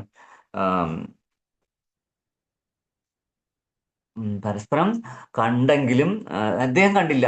രാമാനുജാചാര്യർ ഇദ്ദേഹത്തിന് കണ്ടുമില്ല, ശ്രദ്ധിച്ചുമില്ല. പക്ഷെ യമുനാചാര്യർ ഈ പറയുന്ന രാമാനുജാചാര്യരെ അല്ലെങ്കിൽ ഇളയാൾവാരെ കണ്ടിട്ട് ഭഗവാനോട് പ്രാർത്ഥിക്കുകയും ചെയ്തു, എനിക്ക് ഞങ്ങളുടെ പരമ്പരയിലെ ആചാര്യനായിട്ട് ഇദ്ദേഹത്തിനെ തരണമേ എന്ന് പറഞ്ഞിട്ട് അദ്ദേഹം ശ്രീരംഗത്തേക്ക് പോകുന്നു. അങ്ങനെ ഇദ്ദേഹത്തിനെ വേണമെങ്കിൽ അപ്പോൾ തന്നെ കൂട്ടിക്കൊണ്ട് ഈ പറയുന്ന യമുനാചാര്യർക്ക് നേരിട്ട് കണ്ട് സംസാരിച്ച് കൂട്ടിക്കൊണ്ട് പോകാമായിരുന്നു. പക്ഷെ അദ്ദേഹം അത് ചെയ്തില്ല. എന്തുകൊണ്ടാണെന്ന് വെച്ചാൽ അദ്വൈതമടക്കമുള്ള തത്വശാസ്ത്രങ്ങൾ കൂടി പഠിച്ചാൽ അത് വെച്ച് നമ്മുടെ വൈഷ്ണവധർമ്മം എതിരാളിയുടെ കഴിവ് മനസ്സിലാക്കാനും അതിനനുസരിച്ച് അവരെ തർക്കിച്ച് തോൽപ്പിക്കാനും ഒക്കെ ഈ അദ്വൈത ഫിലോസഫി പഠിക്കുന്നതും നല്ലതാണ്. എന്നാൽ ഈ ശുഷ്കമായ അദ്വൈത തത്വചിന്തയേക്കാൾ ദ്വൈതം എത്ര ഉന്നതമാണെന്ന് ലോകരെ ബോധ്യപ്പെടുത്താനായിട്ട് ഇദ്ദേഹം ഈ അദ്വൈതം കൂടി പഠിച്ചിരിക്കുന്നത് നല്ലതാണെന്ന് മനസ്സിലാക്കി. അതുകൊണ്ടാണ് അദ്ദേഹത്തിനെ അപ്പോഴും വിളിച്ചാൽ അപ്പോഴും തന്നെ അദ്ദേഹം പോയേനെ. കാരണം ആൾറെഡി ഈ യാദവ പ്രകാശിന്റെ കൂടെ കഴിയുന്നതിൽ അറിയാലോ, തർക്കിച്ചാണ് ഇവർ കഴിയുന്നത്. അപ്പൊ അതിൽ നിന്ന് വ്യത്യസ്തനായിട്ട് ഒരു ആചാര്യനെ കിട്ടിയാൽ അപ്പോൾ അദ്ദേഹം വിടാൻ തയ്യാറായി നിൽക്കുകയായിരുന്നു. പക്ഷെ അദ്ദേഹം അപ്പോഴ് ഒന്നും മിണ്ടിയില്ല. അദ്ദേഹത്തിന്റെ കൂടെ നിന്ന് ഇതെല്ലാം പഠിക്കട്ടെ എന്ന് വിചാരിച്ചിട്ട് യമുനാചാര്യർ ഭഗവാനോട് പ്രാർത്ഥന നടത്തി തിരിച്ചു പോകും. അങ്ങനെ കുറേ കാലം കഴിഞ്ഞു യാദവ പ്രകാശ് വേദാർത്ഥങ്ങളെ ശിഷ്യർക്ക് വീണ്ടും ഇതുപോലെ പറഞ്ഞു കൊടുക്കുന്നത്, തെറ്റായിട്ട് പറഞ്ഞു കൊടുക്കുന്നത്, തെറ്റായിട്ട് വ്യാഖ്യാനിക്കുന്നത് കണ്ട് രാമാനുജാചാര്യർ അതിനെ തിരുത്താൻ മുതിർന്നതിൽ കോപിഷ്ഠനായിട്ടുള്ള യാദവ പ്രകാശ്, ഞാൻ എപ്പോൾ എന്ത് പഠിപ്പിച്ചാലും നീ ഇതിനെയൊക്കെ എതിർക്കുകയാണല്ലോ, ഇങ്ങനെ പോയാൽ ശരിയാവില്ല. ഒരു ഗുരുവിനെ ഇങ്ങനെയാണോ നീ പറയേണ്ടത്? അത് ഇത്രയും കുട്ടികളെ മുമ്പിൽ വെച്ച് ഇങ്ങനെ പറഞ്ഞാൽ ശരിയാവുമോ എന്നൊക്കെ അദ്ദേഹം ചോദിക്കും. അപ്പോൾ എന്ന് മാത്രമല്ല, അദ്ദേഹം ഉള്ളിൽ ചിന്തിക്കും, ഇവൻ ഇവിടെ നമ്മുടെ കൂടെ നിന്ന് കഴിഞ്ഞാൽ എൻ്റെ ശിഷ്യന്മാർ പോലും എന്നെ ബഹുമാനിക്കാതെ നാളെ എവൻ്റെ ശിഷ്യനായിട്ട് പോകും എന്നൊക്കെ ആര് ചിന്തിച്ചു? യാദവ പ്രകാശ് ചിന്തിച്ചു. അതുകൊണ്ട് നീ ഇനി എൻ്റെ ശിഷ്യനായിട്ട് നീ ഇവിടെ കഴിയണ്ട, നീ വേറെ ആചാര്യന്മാരാരെങ്കിലും ഗുരുവായിട്ട് കണ്ടോളൂ, ഇനി മേലെ നീ ഇവിടെ നിൽക്കേ വേണ്ട, പെട്ടെന്ന് തന്നെ പോ പുറത്ത് എന്ന് ആര് പറയും? യാദവ പ്രകാശ് പറയും. അദ്ദേഹം രാമാനുജാചാര്യരെ പുറത്താക്കും. അങ്ങനെ തനിക്ക് ഗുരുവായിട്ട് ഇപ്പോൾ നിലവിൽ ആരുമില്ലല്ലോ എന്ന് വിഷമിച്ചിരിക്കവേ ഭഗവാന്റെ ഭക്തനും ഭഗവാന് വീശറി അല്ലെങ്കിൽ ചാമരം വീശുന്ന തിരുക്കച്ചി നമ്പിയെ പറ്റി അറിയാവുന്ന അദ്ദേഹം നേരെ തിരുക്കച്ചി നമ്പിയെ ചെന്ന് കണ്ട് തന്നെ ശിഷ്യനാക്കണമെന്ന് അപേക്ഷിച്ചു. ആര്? രാമാനുജാചാര്യൻ. അപ്പോൾ തിരുക്കച്ചി നമ്പി പറയും, അയ്യോ ഞാനോ, ഞാൻ വെറും കുലത്തിൽ പിറന്നയാളാണ്, അങ്ങേപ്പോലുള്ള ഉന്നതനായ ബ്രാഹ്മണ കുലത്തിൽ പിറന്ന പണ്ഡിതന്റെ ഗുരുവാകാൻ മാത്രമുള്ള യോഗ്യതയൊന്നും എനിക്കില്ല. അതുകൊണ്ട് നല്ല ജ്ഞാനവും നല്ല ഭക്തിയും ഒക്കെ ഉള്ള ആരെങ്കിലും അങ്ങ് ഗുരുവായിട്ട് സ്വീകരിക്കണം എന്ന് ആര് പറയും? തിരുക്കച്ചി നമ്പി പറയും. അപ്പോൾ ഇദ്ദേഹം പറയും, സ്വാമി അങ്ങ് ചിന്തിക്കും പോലെ എനിക്ക് ജാതി ചിന്തയൊന്നുമില്ല.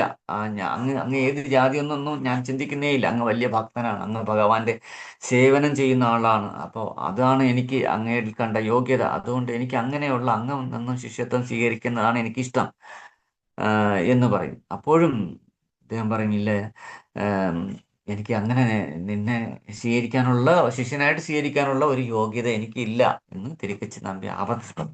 ശരി, എന്നാൽ അങ്ങ് ഒരു കാര്യം ചെയ്യൂ, നിനക്ക് ഞാനൊരു സേവനം തരാം, നീ ആ സേവനം ചെയ്തോളൂ. ഞാൻ എന്നെ ഗുരുവായിട്ട് കിട്ടിയില്ലെന്ന് പറഞ്ഞ് വിഷമിക്കണ്ട, പക്ഷെ നിനക്ക് വേറൊരു സേവനം ഞാൻ തരാം എന്ന് പറഞ്ഞിട്ട് സാലൈ കിണർ, ആ സാലൈ കിണറിൽ നിന്നും വരദരാജ പെരുമാളിന് അഭിഷേകത്തിന് വേണ്ട വെള്ളം ദിവസവും കൊണ്ടുപോകുന്ന സേവനം നീ ചെയ്തുകൊള്ളൂ എന്ന് തിരുക്കച്ചി നമ്പി പറയും. അതിനെ തീർത്ഥ കൈവല്യം എന്നാണ് ഈ ചടങ്ങിനെ പറയുന്നത്. അങ്ങനെ നമ്മൾ നേരത്തെ കണ്ടു, ഈ കിണറിൽ നിന്നാണ് വേടനും വേടത്തിയായി ഭഗവാനും ലക്ഷ്മിദേവിയും വന്ന സമയത്ത് രാമാനുജാചാര്യർ അവർക്ക് വെള്ളം കൊണ്ടു കൊടുക്കുന്നതൊക്കെ നമ്മൾ നേരത്തെ വായിച്ചുമായിരുന്നു.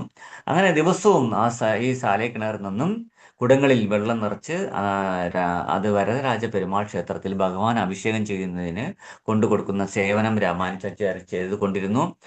ഇന്നും വരദരാജ പെരുമാളിന് അഭിഷേകത്തിനുള്ള വെള്ളം ഈ സാലേ കിണറിൽ നിന്നാണ് കൊണ്ടുപോകുന്നത്. അങ്ങനെ ഇത്രയും പേര് കേട്ട വേദാന്തങ്ങൾ പഠിച്ചു മനസ്സിലാക്കിയ രാമാനുജാചാര്യർ ഇപ്പോൾ പെരുമാളിന് വേണ്ടി കിണറിൽ നിന്നും വെള്ളം വൈഷ്ണവ സമ്പ്രദായത്തിന്റെ ആചാര്യനായ യമുനാചാര്യർക്ക് ശാരീരികമായ അസ്വാസ്ഥ്യം കൂടി വളരെ മോശമായ അവസ്ഥയിലേക്ക് എത്തി. അപ്പോൾ അദ്ദേഹത്തെ കാണാൻ വന്ന കാഞ്ചീപുരത്തുള്ള ചിലർ അദ്ദേഹത്തോട് പറഞ്ഞു, രാമാനുജാചാര്യ ഇപ്പോൾ യാദവ പ്രകാശിന്റെ ശിഷ്യത്വം വിട്ട് തിരുക്കച്ചി നമ്പിയുടെ അഭിപ്രായ പ്രകാരം ഭഗവാൻ വരദരാജ പെരുമാളിന് സേവനം ചെയ്തുകൊണ്ടിരിക്കുകയാണ് എന്ന് ആര് പറയും? ഈ കാഞ്ചീപുരത്ത് നിന്ന് വന്ന ശിഷ്യര് അദ്ദേഹത്തോട് പറയും. ഇത് കേട്ട് ആളവന്താർ അല്ലെങ്കിൽ യമുനാചാര്യർ വളരെ സന്തോഷത്തോടെ തന്റെ പ്രധാന ശിഷ്യനായ പെരിയ നമ്പിയെ വിളിച്ചിട്ട് പറയും, പെരിയ നമ്പി, ഞാൻ ഒരാളെ കാഞ്ചീപുരത്ത് വെച്ച് കണ്ടു, അവനാണ് ഇനി നമ്മുടെ വൈഷ്ണവ സമ്പ്രദായത്തിന്റെ ആചാര്യനാകാൻ പോകുന്നത്. അതിനാൽ നീ എത്രയും വേഗം കാഞ്ചീപുരത്ത് പോയി അദ്ദേഹത്തെ കൂട്ടിക്കൊണ്ടുവരണം എന്ന് പറയും. അങ്ങനെ ഇത് കേട്ട് പെരിയ നമ്പി ശ്രീരംഗത്ത് നിന്നും കാഞ്ചീപുരത്തേക്ക് വന്നിട്ട് തിരുക്കച്ചി നമ്പി മുഖാന്തരം രാമാനുജാചാര്യരെ കാണും. അങ്ങനെ ഇളയാൾവാർ വൈഷ്ണവ സമ്പ്രദായത്തിന്റെ ആചാര്യനായ ആളവന്താർ അങ്ങയെ ഉടനെ ശ്രീരംഗത്തേക്ക് കൂട്ടിക്കൊണ്ടുവരാൻ ആവശ്യപ്പെട്ടിരിക്കുന്നു എന്ന് പറഞ്ഞു. അപ്പോ അപ്പോ ഇളയ ആൾവാർ ആയ ഈ രാമാനുജാചാര്യർ ഈ കാര്യം അറിഞ്ഞ് ഭയങ്കര സന്തോഷമായി. അപ്പൊ അദ്ദേഹം പറയും, ഞാൻ ആളവന്താരെക്കുറിച്ച്, യമുനാചാര്യരെക്കുറിച്ച് വളരെയധികം കേട്ടിട്ടുണ്ട്, അദ്ദേഹം എന്നെ കൂട്ടിക്കൊണ്ടുവരാൻ പറഞ്ഞിട്ടുണ്ടോ, എനിക്ക് ഭയങ്കര സന്തോഷമായി എന്ന് തിരുക്കച്ചി നമ്പിയോട് പറയും. അങ്ങനെ പെരിയ നമ്പിയോടൊപ്പം രാമാനുജാചാര്യർ ശ്രീരംഗത്തേക്ക് യാത്ര തിരിക്കും.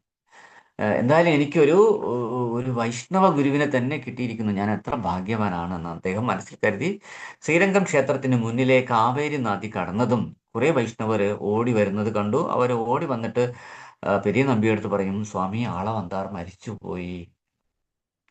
ഇത് കേട്ട് ഇടിവെട്ട് ഏറ്റതുപോലെ രാമാനുജാചാര്യർ ഇങ്ങനെ സ്വയം ഭൂമി പിളർന്ന് താഴേക്ക് പോയതുപോലെ തോന്നി. കാരണം താൻ വളരെയധികം ആഗ്രഹിച്ച് പ്രതീക്ഷിച്ച് വന്നതാണ് ആരെ, ഈ യമുനാചാര്യരെ ഗുരുവായിട്ട് കിട്ടാനായിട്ട്.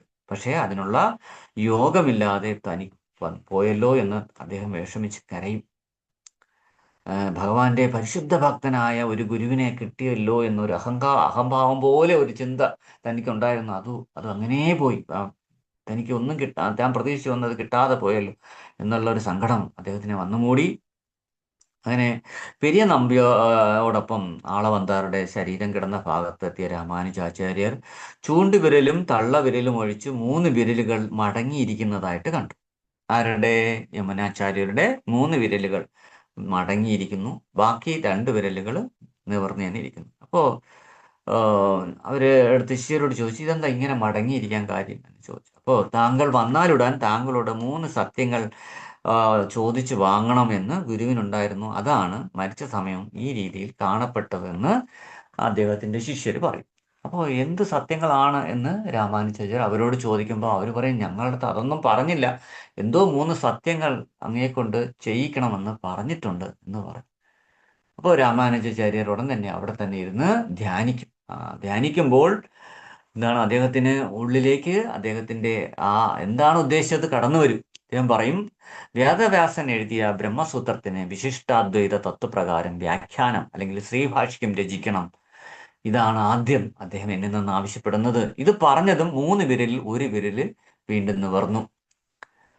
അടുത്തത് അദ്ദേഹം വീണ്ടും ആലോചിച്ചുകൊണ്ടിരുന്നിട്ട് പറയും, വിഷ്ണു പുരാണം എഴുതിയ പരാശര ഭട്ടരുടെ പേരും ബ്രഹ്മസൂത്രം എഴുതിയ വേദവ്യാസന്റെ പേരും നമ്മുടെ സമ്പ്രദായത്തിൽ വരുന്ന 2 കുട്ടികൾക്ക് നൽകി നമ്മുടെ നന്ദി നമ്മൾ പ്രകടിപ്പിക്കണം എന്ന് പറഞ്ഞതും 2ാമത്തെ വിരലും നിവർന്നു വന്നു.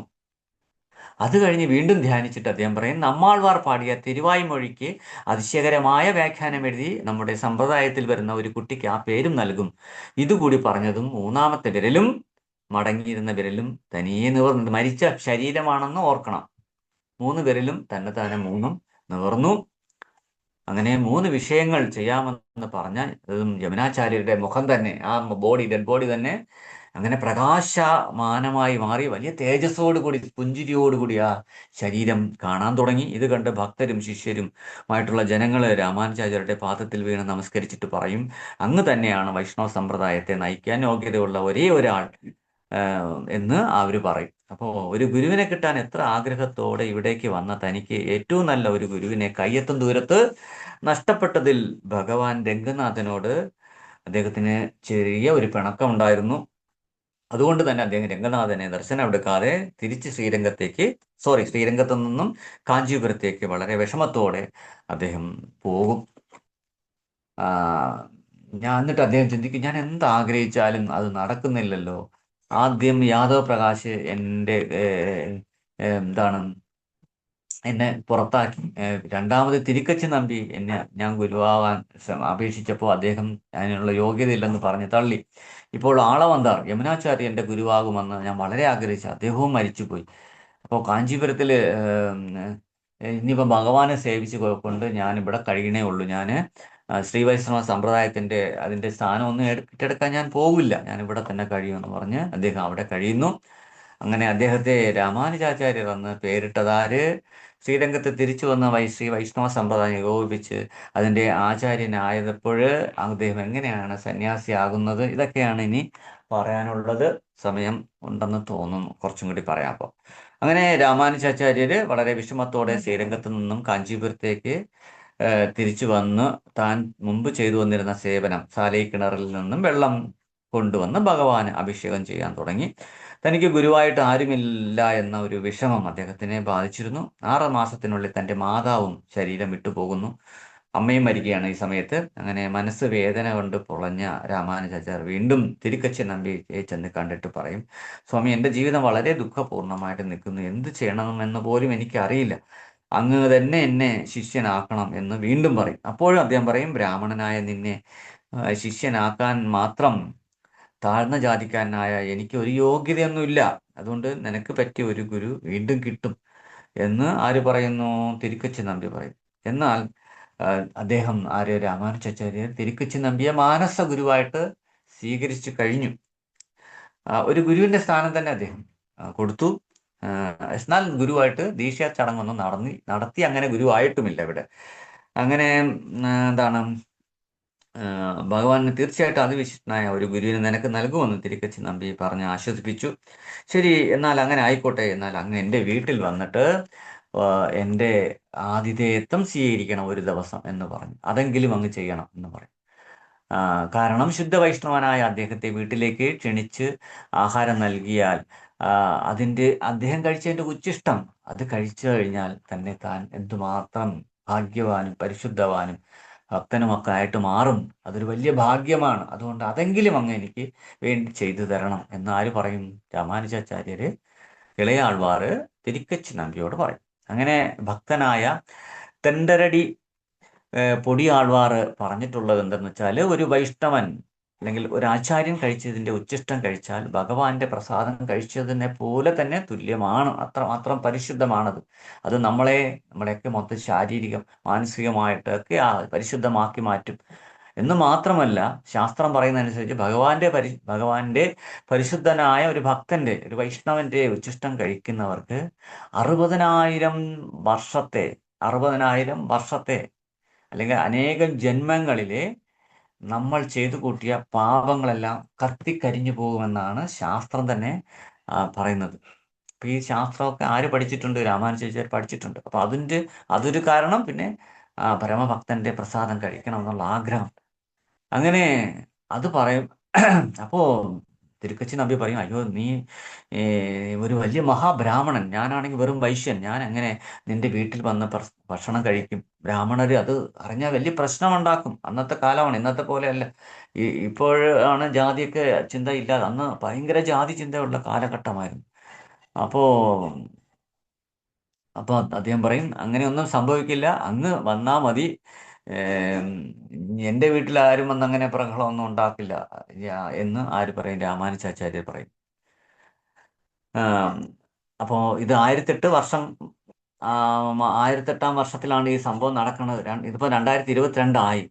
എത്ര വർഷം മുമ്പാണെന്ന് ആലോചിക്കുക. അപ്പോൾ ബ്രാഹ്മണനായ രാമാനുജാചാര്യരുടെ വീട്ടിൽ വൈശ്യനായ ഒരാളെ വിളിച്ചു വരുത്തി കൂട്ടുക എന്നത് അന്നത്തെ വലിയ സാമൂഹിക പരിവർത്തനം കൂടിയാണ്. അപ്പോൾ ആത്മാർത്ഥമായിട്ടും നിർബന്ധമായും ക്ഷണിച്ചതിനാൽ തിരുക്കച്ചി നമ്പി സമ്മതിക്കുന്നു. അങ്ങനെ രാമാനുജർക്ക് വലിയ സന്തോഷമായി. അങ്ങനെ ഓടി വീട്ടിൽ ചെന്നിട്ട് ഭാര്യയോട് പറയും, നാളെ തിരുക്കച്ചി നമ്പി നമ്മുടെ വീട്ടിൽ വരുന്നുണ്ട്, അദ്ദേഹത്തിന് വളരെ നല്ല രീതിയിൽ ഒരു ഭക്ഷണം, ഒരു ട്രീറ്റ് ചെയ്യണം, അദ്ദേഹത്തിന് നല്ല ഒരു സദ്യ ഒരുക്കണം എന്ന് പറയും. അപ്പം ഭാര്യ ചോദിക്കും, അയാൾ എന്ത് ജാതിയാണ്, എന്തിനാണ് അവരെയൊക്കെ വിളിച്ച് വീട്ടിൽ കൊണ്ടുവരുന്നത് എന്ന് ചോദിക്കും. ഇപ്പോൾ ജാതിയൊന്നും നീ ചോദിക്കണ്ട, ഭഗവത് ഭക്തർക്ക് ജാതി ചിന്ത പാടില്ല, അദ്ദേഹം വലിയ മഹാഭക്തനാണ് എന്ന് ആര് പറയും? രാമാനുജാചാര്യർ പറയും. അപ്പോൾ എന്തായാലും ഭർത്താവ് പറഞ്ഞതല്ലേ എന്ന് വിചാരിച്ച് രാവിലെ തന്നെ എണീറ്റ് ജോലക്കാരിയോടൊപ്പം ചേർന്ന് ഒരു വലിയ സദ്യയൊക്കെ ഒരുക്കി ഓരോന്നുണ്ടാക്കി വയ്ക്കും. ഉച്ചയായിട്ടും തിരുക്കച്ചി നമ്പിയെ കാണാത്തത് കാരണം ഞാൻ ഒന്ന് പുറത്ത് നോക്കട്ടെ, അദ്ദേഹം വരണ വഴിയെല്ലാം തെറ്റി നിൽക്കുന്നോന്ന് അറിയില്ല, എന്ന് ഞാൻ നോക്കിയിട്ട് വരാം എന്ന് പറഞ്ഞ് ഈ ഇളയാൾവാർ രാമാനുജാചാര്യർ അദ്ദേഹം വരുന്ന വഴിയിലേക്ക് പോയി. എന്നാൽ തിരുക്കച്ചി നമ്പിയാണെങ്കിലോ വഴി തെറ്റി വേറൊരു സ്ഥലത്തൂടെ, വേറെ ഭാഗത്തൂടെ എവിടെ എത്തി? രാമാനുജാചാര്യരുടെ ഇളയാൾവാരുടെ വീട്ടിലെത്തി. അപ്പോൾ ഭാര്യ കണ്ടു, വരൂ വരൂ വരൂ ഇരിക്കൂ എന്ന് പറഞ്ഞിട്ട് എവിടെ ഇരുത്തി? സാധാരണ എല്ലാവരും വന്നു കഴിഞ്ഞാൽ വരാന്തയിൽ കൊണ്ടുപോയി ഇരുത്തുകയോ അല്ലെങ്കിൽ അവരുടെ സ്വീകരണ മുറി കൊണ്ടുപോയി ഇരുത്തുകയോ ഒക്കെ ചെയ്യും. ഇത് വരൂ വരൂ ഇരിക്കും എന്ന് പറഞ്ഞാൽ എവിടെയാണ്? വീട്ടിന് വെളിയിൽ തിണ്ണ എന്ന് പറഞ്ഞ സംഭവമുണ്ട്. ഇപ്പം പല വീടുകളിലും അതില്ല, പണ്ടൊക്കെ ഉണ്ട്. ഈ ഓടിട്ട കെട്ടിടങ്ങളിൽ, ഓലയിട്ട വീടുകളിലൊക്കെ തിണ്ണ എന്ന് പറയും. എന്ന് പറഞ്ഞാൽ വരാന്തയ്ക്കും പുറത്തൊരു സ്ഥലം, അവിടെ ആൾക്കാർക്കൊക്കെ ഇരിക്കാം, വൈകുന്നേരങ്ങളിലൊക്കെ ഇരുന്ന് വർത്തമാനമൊക്കെ പറയും. ചിലർക്ക് കിടക്കാറുണ്ട്, ചിലരുടെ വീടുകളിലൊക്കെ സൈക്കിളൊക്കെ വയ്ക്കാറുണ്ട്. ആ സംഭവം, അങ്ങനെ ഒരു സ്ഥലമുണ്ട്. ഇന്നത്തെ വീടുകളിലൊന്നും അങ്ങനെ തിണ്ണയൊന്നുമില്ല. ഇന്ന് വരാന്ത തന്നെ വളരെ അപൂർവമാണ്. അപ്പോൾ അങ്ങനെ ആ തിണ്ണയിൽ ഇരിക്കാൻ പറയും. അപ്പോൾ ഇദ്ദേഹത്തിന് അങ്ങനെ അത് തിണ്ണയാണെന്നോ, എവിടെയാണോ അദ്ദേഹം ഇരിക്കാൻ തയ്യാറാണ്. അദ്ദേഹം അങ്ങനെ അവിടെ ഇരുന്നു. അപ്പോൾ അവിടെ തന്നെ ഇലയിട്ടു, അദ്ദേഹത്തിന് ആഹാരമൊക്കെ കൊടുത്തു. അപ്പോൾ അദ്ദേഹം പറഞ്ഞു, രാമാനുജാചാര്യർ ഇളയാളുവാർ വരട്ടെ എന്നിട്ട് ഒരുമിച്ച്. ഇല്ല ഇല്ല, അദ്ദേഹം ഇപ്പോഴും വരുമെന്ന് അറിയില്ല, അങ്ങേക്ക് അന്വേഷിച്ച് പോയതാണെന്ന് തോന്നുന്നു എന്നൊക്കെ പറഞ്ഞ് കുറേ നേരം വെയിറ്റ് ചെയ്തിട്ട് കാണാത്തുണ്ട്. അദ്ദേഹത്തിന് ആഹാരം വിളമ്പി. അത് മാത്രമല്ല, തിരുക്കച്ചി നമ്പിക്ക് വേറെ സ്ഥലത്ത് പോവുകയും വേണം. അപ്പം താമസിച്ചാൽ ഇരുട്ട സന്ധ്യയാവും, രാത്രിയാവും, പ്രശ്നമാവും. അതുകൊണ്ട് അദ്ദേഹം പിന്നെ കഴിക്കാമെന്ന് വിചാരിച്ച് കഴിക്കും. ആഹാരം കഴിച്ചിട്ട്, കൊള്ളാം, വളരെ നന്നായിട്ടുണ്ട്, നല്ല രുചി എന്ന് ആര് പറയും? തിരുക്കച്ചി നമ്പി ആഹാരം ആസ്വദിച്ച് കഴിച്ചുകൊണ്ട് പറയും. അപ്പോൾ ഇതെല്ലാം കഴിച്ചിട്ട് അദ്ദേഹം കൈയെല്ലാം കണിയിട്ട് ഉടൻ തന്നെ തിരിക്കച്ച് നമ്പിയെ കൊണ്ട് തന്നെ ആ ഇല എടുപ്പിച്ച് ആ, തെങ്ങിന്റെ മൂട്ടിൽ എറിയുകയും ചെയ്യും. ആര്? ഇദ്ദേഹത്തിന്റെ ഭാര്യ. എന്നിട്ട് അദ്ദേഹം കൈയെല്ലാം കഴുകി അദ്ദേഹം പോകും. അദ്ദേഹം പോയതും ആ, അദ്ദേഹം ഇരുന്ന തിണ്ണയൊക്കെ നല്ലവണ്ണം വെള്ളം ഒഴിച്ച് കഴുകി ബാക്കി ഇരുന്ന ആഹാരം എല്ലാം തട്ടിക്കുടഞ്ഞ് ആ, അതിലേ പോയ ഒരു ഭിക്ഷക്കാരനും കൊടുക്കും. തുടർന്ന് പാത്രങ്ങളെല്ലാം വളരെ ശുദ്ധിയായിട്ട് വേവലക്കാരിയെ കൊണ്ട് കഴുകിപ്പിച്ച് വയ്ക്കും. ആ, എന്നിട്ട് തനിക്കും രാമായണർക്കും വേണ്ടി പ്രത്യേകം ഭക്ഷണം പാകം ചെയ്യാനും ചെയ്യും. ഇതിനിടയിൽ തിരുക്കച്ചി നമ്പിയെ കാണാതെ അദ്ദേഹം എന്താണ് ഇനി മറന്നു പോയതാണോ, ഇനി വേറെ എവിടെയെങ്കിലും വഴി തെറ്റോ, എന്താണോ എന്താ അറിഞ്ഞുകൊണ്ടില്ലല്ലോ എന്ന് വിചാരിച്ച് രാമാനുജാചാര്യർ തിരിച്ചു വരുമ്പോൾ ഭാര്യ കുളിക്കാൻ തയ്യാറായിട്ട് നിൽക്കുന്നു. അപ്പൊ അദ്ദേഹം ചെയ്യുന്നത്, അദ്ദേഹം വന്നോ? അല്ല, നീ രാവിലെ കുളിച്ചതല്ലേ, പിന്നെന്തിനാ ഇപ്പം വീണ്ടും കുളിക്കണത് എന്ന് ചോദിക്കും. അപ്പം പറയും, ഓ അദ്ദേഹം വന്നു, അദ്ദേഹം വന്നിട്ട് കഴിച്ചിട്ട് തിരിച്ചു പോവുകയും ചെയ്തു. ആം, പിന്നെ അങ്ങനെയൊക്കെ തൊട്ട് തുടക്കിയതല്ലേ, അതുകൊണ്ട് എങ്ങനെ കുളിക്കാതിരിക്കുമെന്ന് ആര് പറയും? ഈ മാനസാചാര്യരുടെ ഭാര്യ പറയും. അപ്പോൾ അദ്ദേഹം കഴിച്ച് എൻ്റെ ഉച്ഛിഷ്ടം ആ ഇലയൊക്കെ എവിടെയെന്ന് ചോദിക്കും. ഏഹ് അതല്ല, ഇതെന്താ തിണ്ണയൊക്കെ കഴുകിയിട്ടേക്കുന്നു, എന്ത് പറ്റി ഇവിടെ എന്ന് ചോദിക്കും. ഓ പറയും, ആ തിണ്ണയിലാണ് അദ്ദേഹം ഇരുന്ന് ആഹാരം കഴിച്ചത്. അങ്ങേര് കഴിച്ച ഇല അങ്ങേരെ കൊണ്ട് തന്നെ എടുത്ത് കളയിക്കുകയും ചെയ്തു. നിങ്ങൾക്ക് എന്തിനാണ് വല്ലവരും കഴിച്ച എൻ്റെ ഇലയൊക്കെ അന്വേഷിച്ച് നടക്കുന്നത് എന്ന് ആര് പറയും? ഭാര്യ ചോദിക്കും. അയ്യോ, നീ എന്താ ഈ ചെയ്തത്? അദ്ദേഹം കഴിച്ചതിൻ്റെ ഉച്ഛിഷ്ടം കഴിക്കാനായിട്ട് ഞാൻ എന്താഗ്രഹിച്ചിരിക്കുകയായിരുന്നു എന്നറിയാമോ? ആ ഇലയിൽ നിന്ന് ഭക്ഷിക്കാനോ ആ ഇലയെ എന്താണ് അതിൽ ഒന്ന് തൊട്ട് കണ്ണിൽ വയ്ക്കാനും പ്രാർത്ഥിക്കാനും ഒന്നും എനിക്ക് കഴിഞ്ഞില്ലല്ലോ. ഇത്രയും വലിയ മഹാഭാഗ്യം എനിക്ക് കിട്ടുമെന്ന് ഞാൻ പ്രതീക്ഷിച്ചിട്ട് അതും നടന്നില്ലല്ലോ എന്ന് പറഞ്ഞ് രാമാനുജാചാര്യ സങ്കടത്തോടെ കരയും. ഭാര്യ ദേഷ്യപ്പെട്ട് കുളിമുറിയിലേക്ക് ഒരൊറ്റ പോക്കം പോകും. ഇത് കഴിഞ്ഞു കുറച്ച് നാളുകൾക്ക് ശേഷം താഴ്ന്ന ജാതിയിൽപ്പെട്ട ഒരു ആൾ രാമാനുജാചാര്യരുടെ വീട്ടിൽ ഭിക്ഷ അയച്ചു വരും. അപ്പോൾ വിശപ്പിനായിട്ട് തല കറങ്ങി നടക്കാൻ വയ്യ, ക്ഷീണിച്ച് തളർന്ന് വീഴുമെന്ന അവസ്ഥയിലാണ് അയാൾ വരുന്നത്. അപ്പോൾ ഇത് കണ്ട് രാമാനുജാചാര്യ രക്ഷാമ്പാളിനോട് പറയും, രക്ഷാമ്പാളെ, 3-4 ദിവസമായിട്ട് ഒന്നും കഴിക്കാതെ തളർന്നു വന്നിരിക്കുകയാണ് അയാൾ, എന്തെങ്കിലും ചോറും കറി എന്തെങ്കിലും ഉണ്ടെങ്കിൽ കുറച്ച് അയാൾക്ക് കൊടുക്കുമെന്ന് പറയും. അപ്പോൾ ഇവർ വിളിച്ച് പറയും, നമുക്ക് 2 പേർക്ക് മാത്രമേ വച്ചിട്ടുള്ളൂ, അത് അത് തന്നെ കുറച്ചേ ഇനി ഉള്ളൂ, ഇനി രാത്രി കഴിക്കാനൊക്കെ ഉണ്ടെന്നൊക്കെ പറഞ്ഞിട്ട് പറയും, ഇന്ന് ഇല്ല, വേറെ ദിവസം തരാമെന്ന് പറഞ്ഞേക്കൂ എന്ന് പറയും. അങ്ങനെ ഇത് കേട്ട് രാമാനുജാചാര്യർ വന്നയാളടുത്ത് പറയും, എല്ലാം തീർന്നു പോയെന്ന് പറയണ്, ഉണ്ടെങ്കിൽ തരാമായിരുന്നു, വേറൊരു ദിവസം വരൂ തരാം എന്ന് പറയും. അന്ന് അയാൾ വിഷമത്തോടെ തളർച്ചയോടെ ചുവരിലും വേലിയിലൊക്കെ പിടിച്ച് പിടിച്ച് പിടിച്ച് പോകുന്നത് ഇദ്ദേഹം വളരെ വിഷമത്തോടെ നോക്കി കണ്ടു. രാമാനുജർ യാദൃശ്യമായിട്ട് അടുക്കളയിലേക്ക് വന്നപ്പോൾ അവിടെ നിറയെ ആഹാരം ഇരിക്കുന്നത് കൊണ്ട് 2 പേർക്കല്ല 4 പേർക്ക് കഴിച്ചാലും തീരാത്ത രീതിയിൽ ആഹാരം ഉണ്ടായിരുന്നു. എന്നിട്ടാണോ ഇത്രയും തളർന്ന് അവശനായിട്ട് വന്ന ആളിന് ആഹാരമില്ലെന്ന് പറഞ്ഞത്? ഇതാണ് ഇത്രയും ആഹാരം, നിറയെ ആഹാരം ഇവിടെ ഇരിക്കുന്നു, എന്നിട്ടും ഇവൾക്ക് ഒട്ടും മനസ്സാക്ഷി ഇല്ലാതെ പോയല്ലോ, ഇത്രയും ക്രൂരയാണല്ലോ ഇവള്. ഇത്രയും ആഹാരം ഉണ്ടായിട്ടും വിശന്ന് വലഞ്ഞ് ഇവൾക്ക് ഇല്ലാതെ പോയല്ലോ, ഇത്ര ദയവില്ലാത്തവളോ അവൻ്റെ ഭാര്യ എന്നൊക്കെ അദ്ദേഹം ഭഗവാനെ വിളിച്ച് ഇങ്ങനെ പ്രാർത്ഥിച്ചു. ഭഗവാൻ, എന്താ എൻ്റെ ഭാര്യ ഇങ്ങനെ ആയിപ്പോണം എന്ന് ചിന്തിച്ച് കുറേ കാലം കഴിഞ്ഞു. രാമാനുജരുടെ മനസ്സിൽ കുറേ സംശയങ്ങളൊക്കെ വന്ന് നിറഞ്ഞു. തനിക്ക് ആചാര്യനായിട്ട് ആര് വരുമെന്ന ചിന്ത അദ്ദേഹത്തിനെ വല്ലാണ്ട് അലട്ടി. അദ്ദേഹം തിരുക്കച്ചി നമ്പിയുടെ അടുത്ത് ചെന്നിട്ട് പറഞ്ഞു, സ്വാമി, എൻ്റെ മനസ്സിൽ ചില സംശയങ്ങളുണ്ട്, ചാമരം വീശുന്ന സമയം പെരുമാളിനോട് അത് ചോദിച്ചിട്ട് മറുപടി പറയണമെന്ന് പറയും. അങ്ങനെ തീർച്ചയായിട്ടും ഞാൻ ചോദിക്കാമെന്ന് തിരുക്കച്ചി നമ്പി പറഞ്ഞു. തിരുക്കച്ചി നമ്പി അത് ചോദിക്കാൻ കോവിലിലേക്ക് ചെന്നു. എന്ത് സംശയമാണെന്ന് രാമാനുജാചാര്യർ തിരുക്കച്ചി നമ്പിയോട് പറഞ്ഞില്ല. അദ്ദേഹം തിരുക്കച്ചി നമ്പി തിരിച്ച് രാമാനുജാചാര്യരോട് നിങ്ങളുടെ സംശയം എന്താണെന്ന് ചോദിച്ചുമില്ല. ആം, അന്ന് വൈകുന്നേരം തിരുക്കച്ചി നമ്പി പെരുമാളിന് ചാമരം വീശുന്ന സമയത്ത് വരദരാജ പെരുമാളിനോട് രാമാനുജർക്ക് ചില സംശയങ്ങൾ ഉണ്ട് എന്ന് പറയാൻ തുടങ്ങിയില്ല. അതിനു മുമ്പ് തന്നെ പെരുമാൾ അദ്ദേഹത്തിനോട് ഇങ്ങോട്ട് പറഞ്ഞു, നമ്പി, ഇളയാൾവാർക്ക് ചില സംശയങ്ങൾ ഉണ്ടെന്ന് പറഞ്ഞില്ലേ, അതിന് ഞാൻ മറുപടി പറയാം, അത് അവനോട് പറഞ്ഞു. ഇത് കേട്ടതും തിരുക്കച്ചി നമ്പി വളരെ അതിശയം. കാരണം തിരുക്കച്ചി നമ്പി ഒന്നും പറഞ്ഞില്ല എന്ന് മാത്രമല്ല, രാമാനുജാചാര്യ എന്താ ഇങ്ങനെ സംശയം, എന്ത് സംശയമാണെന്നും പറഞ്ഞതും ഇദ്ദേഹത്തിന് ഭഗവാന്റെ അടുത്ത് പറഞ്ഞിട്ടില്ല. പക്ഷെ ഭഗവാൻ തിരിച്ച് ഇങ്ങോട്ട് പറയുകയാണ്, അദ്ദേഹത്തിന് ചില സംശയങ്ങൾ ഉണ്ടല്ലോ, അതിന്റെ മറുപടി ഞാൻ പറയാം, നീ അത് ചെന്ന് പറയൂ എന്നാണ്. ഇത് കേട്ടതും തിരുക്കച്ചി നമ്പിയൊക്കെ വളരെ അതിശയമായി. ആ, സംശയം എന്തെന്ന് രാമാനുജാചാര്യ പറഞ്ഞിട്ടില്ല, എന്നാൽ അതിനുള്ള മറുപടി ഇതാ ഭഗവാൻ തന്നോട് പറയാൻ പോകുന്നു. അതിൻ്റെ ആദ്യത്തെ മറുപടി, അഹം ഏവ പരം തത്വം എന്ന 6 തത്വങ്ങളാണ് അദ്ദേഹം പറയുന്നത്. 1 അഹമേവ പരം തത്വം, 2 ദർശനം, വേദ ഏവച്ച, 3 ഉപായേഷു പ്രപദ്യസ, സദ അന്തിമസ്മൃതിവർജനം ദേഹാവാസനെ മുക്തി മുക്തസ പൂർണ്ണാചാര്യ സമാശ്രയ. ഇങ്ങനെ 6 കാര്യങ്ങളാണ്. ഒന്ന്, ഈ പ്രപഞ്ചത്തിൽ ഞാൻ മാത്രമാണ് പരമതത്വം. 2, പരമാത്മാവും ജീവാത്മാവും രണ്ടും 2 ശക്തികൾ. പരമാത്മാവ് ഭഗവാനും ജീവാത്മാവ് ജീവികളിൽ നിറഞ്ഞു നിൽക്കുന്നതുമാണ്. 3, ജീവാത്മാവും പരമാത്മാവും ഒന്നും ചേരാൻ ഒരേ ഒരു വഴി ശരണാഗതിയാണ്. എന്ന് വെച്ചാൽ ഭക്തിയുടെ ഭഗവത് സേവനമാണ്. ഈ ശരണാഗതി പ്രാപിച്ചവന് എന്നെ ചിന്തിച്ചുകൊണ്ട്, എൻ്റെ നാമം ജപിച്ചുകൊണ്ടും എൻ്റെ സേവ ചെയ്തുകൊണ്ടും ഒക്കെ മരിക്കാൻ പറ്റിയില്ലെങ്കിൽ പോലും മോക്ഷം ഉറപ്പായിട്ടും ലഭിക്കും. ശരീരത്തിൽ നിന്ന് ആത്മാവ് പിരിയുമ്പോൾ മാത്രമേ ഒരാൾക്ക് ഭഗവാന്റെ അരികിലേക്ക് കർമ്മം തീർന്ന് ചെന്നെത്താൻ പറ്റൂ. ഇതിനെല്ലാം ഒരേ ഒരു വഴി ഒരു നല്ല ഗുരുവിനെ ശരണം പ്രാപിച്ച് പഞ്ചസംസ്കാരം ചെയ്യലാണ് എന്നൊക്കെയാണ് ഈ 6 ശ്ലോകങ്ങളുടെയും ഉത്തരം. അങ്ങനെ യമുനാചാര്യരുടെ അല്ലെങ്കിൽ ആളവന്താരുടെ പ്രധാന ശിഷ്യനായ പെരിയ നമ്പിയുടെ അരികിൽ പഞ്ചസംസ്കാരം ചെയ്ത് അവരെ ഗുരുവായിട്ട് കണ്ട് സ്വീകരിക്കണം എന്നുള്ളതാണ് ഭഗവാൻ പറയുന്നത്. ആർക്ക്? തിരുക്കൊച്ചി നമ്പിയോട്, ഇളയാൾവാരോട് പറയാൻ വേണ്ടി പറഞ്ഞതായിട്ട് പറയുന്നത്. അടുത്ത ദിവസം തിരുക്കൊച്ചി നമ്പി രാമാനുജാചാര്യരുടെ വീട്ടിലെത്തി കഥയിൽ തട്ടിയിട്ട് പറയും, ഇളയാൾവാർ, നിന്റെ സംശയങ്ങളെല്ലാം ഭഗവാൻ മറുപടി പറഞ്ഞു കഴിഞ്ഞു. ഭഗവാൻ പറഞ്ഞ 6 കാര്യങ്ങളും പറഞ്ഞതും രാമാനുജർക്ക് വളരെ സന്തോഷമായി. തൻ്റെ സംശയങ്ങൾ മുഴുവൻ തീർന്നു. അങ്ങനെ ശ്രീ വൈഷ്ണവ സമ്പ്രദായത്തെ ഉയർത്തിക്കൊണ്ടുവരാൻ ഭക്തിയുടെ വലിയൊരു കോട്ട മനസ്സിൽ കെട്ടിയ രാമാനുജാചാര്യ പെരിയ നമ്പിയിൽ നിന്നും ശിഷ്യത്വം നേടാൻ കാഞ്ചീപുരത്തു നിന്നും ശ്രീരംഗത്തേക്ക് പുറപ്പെട്ടു.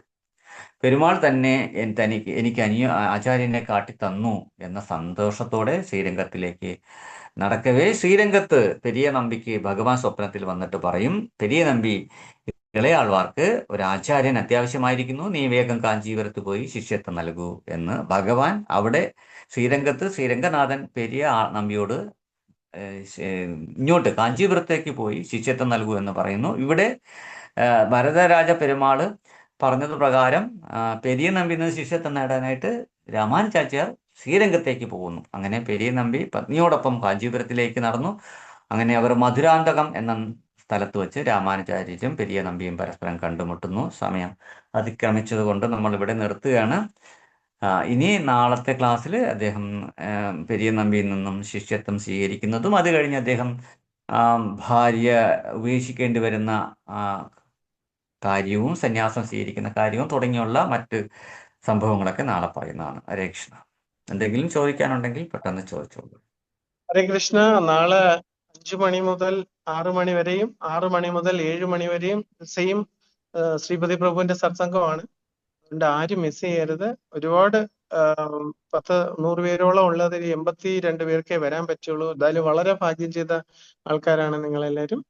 സോ നമുക്ക് പ്രഭുജിയോട് ആദരപൂർവ്വം 2 പ്രാവശ്യം മുടങ്ങാതെ നമുക്ക് കിട്ടുന്നതിലേക്ക് വേണ്ടി 2 പ്രാവശ്യം ഹരേ കൃഷ്ണ മന്ത്രം ജപിക്കാം. ഹരേ കൃഷ്ണ ഹരേ കൃഷ്ണ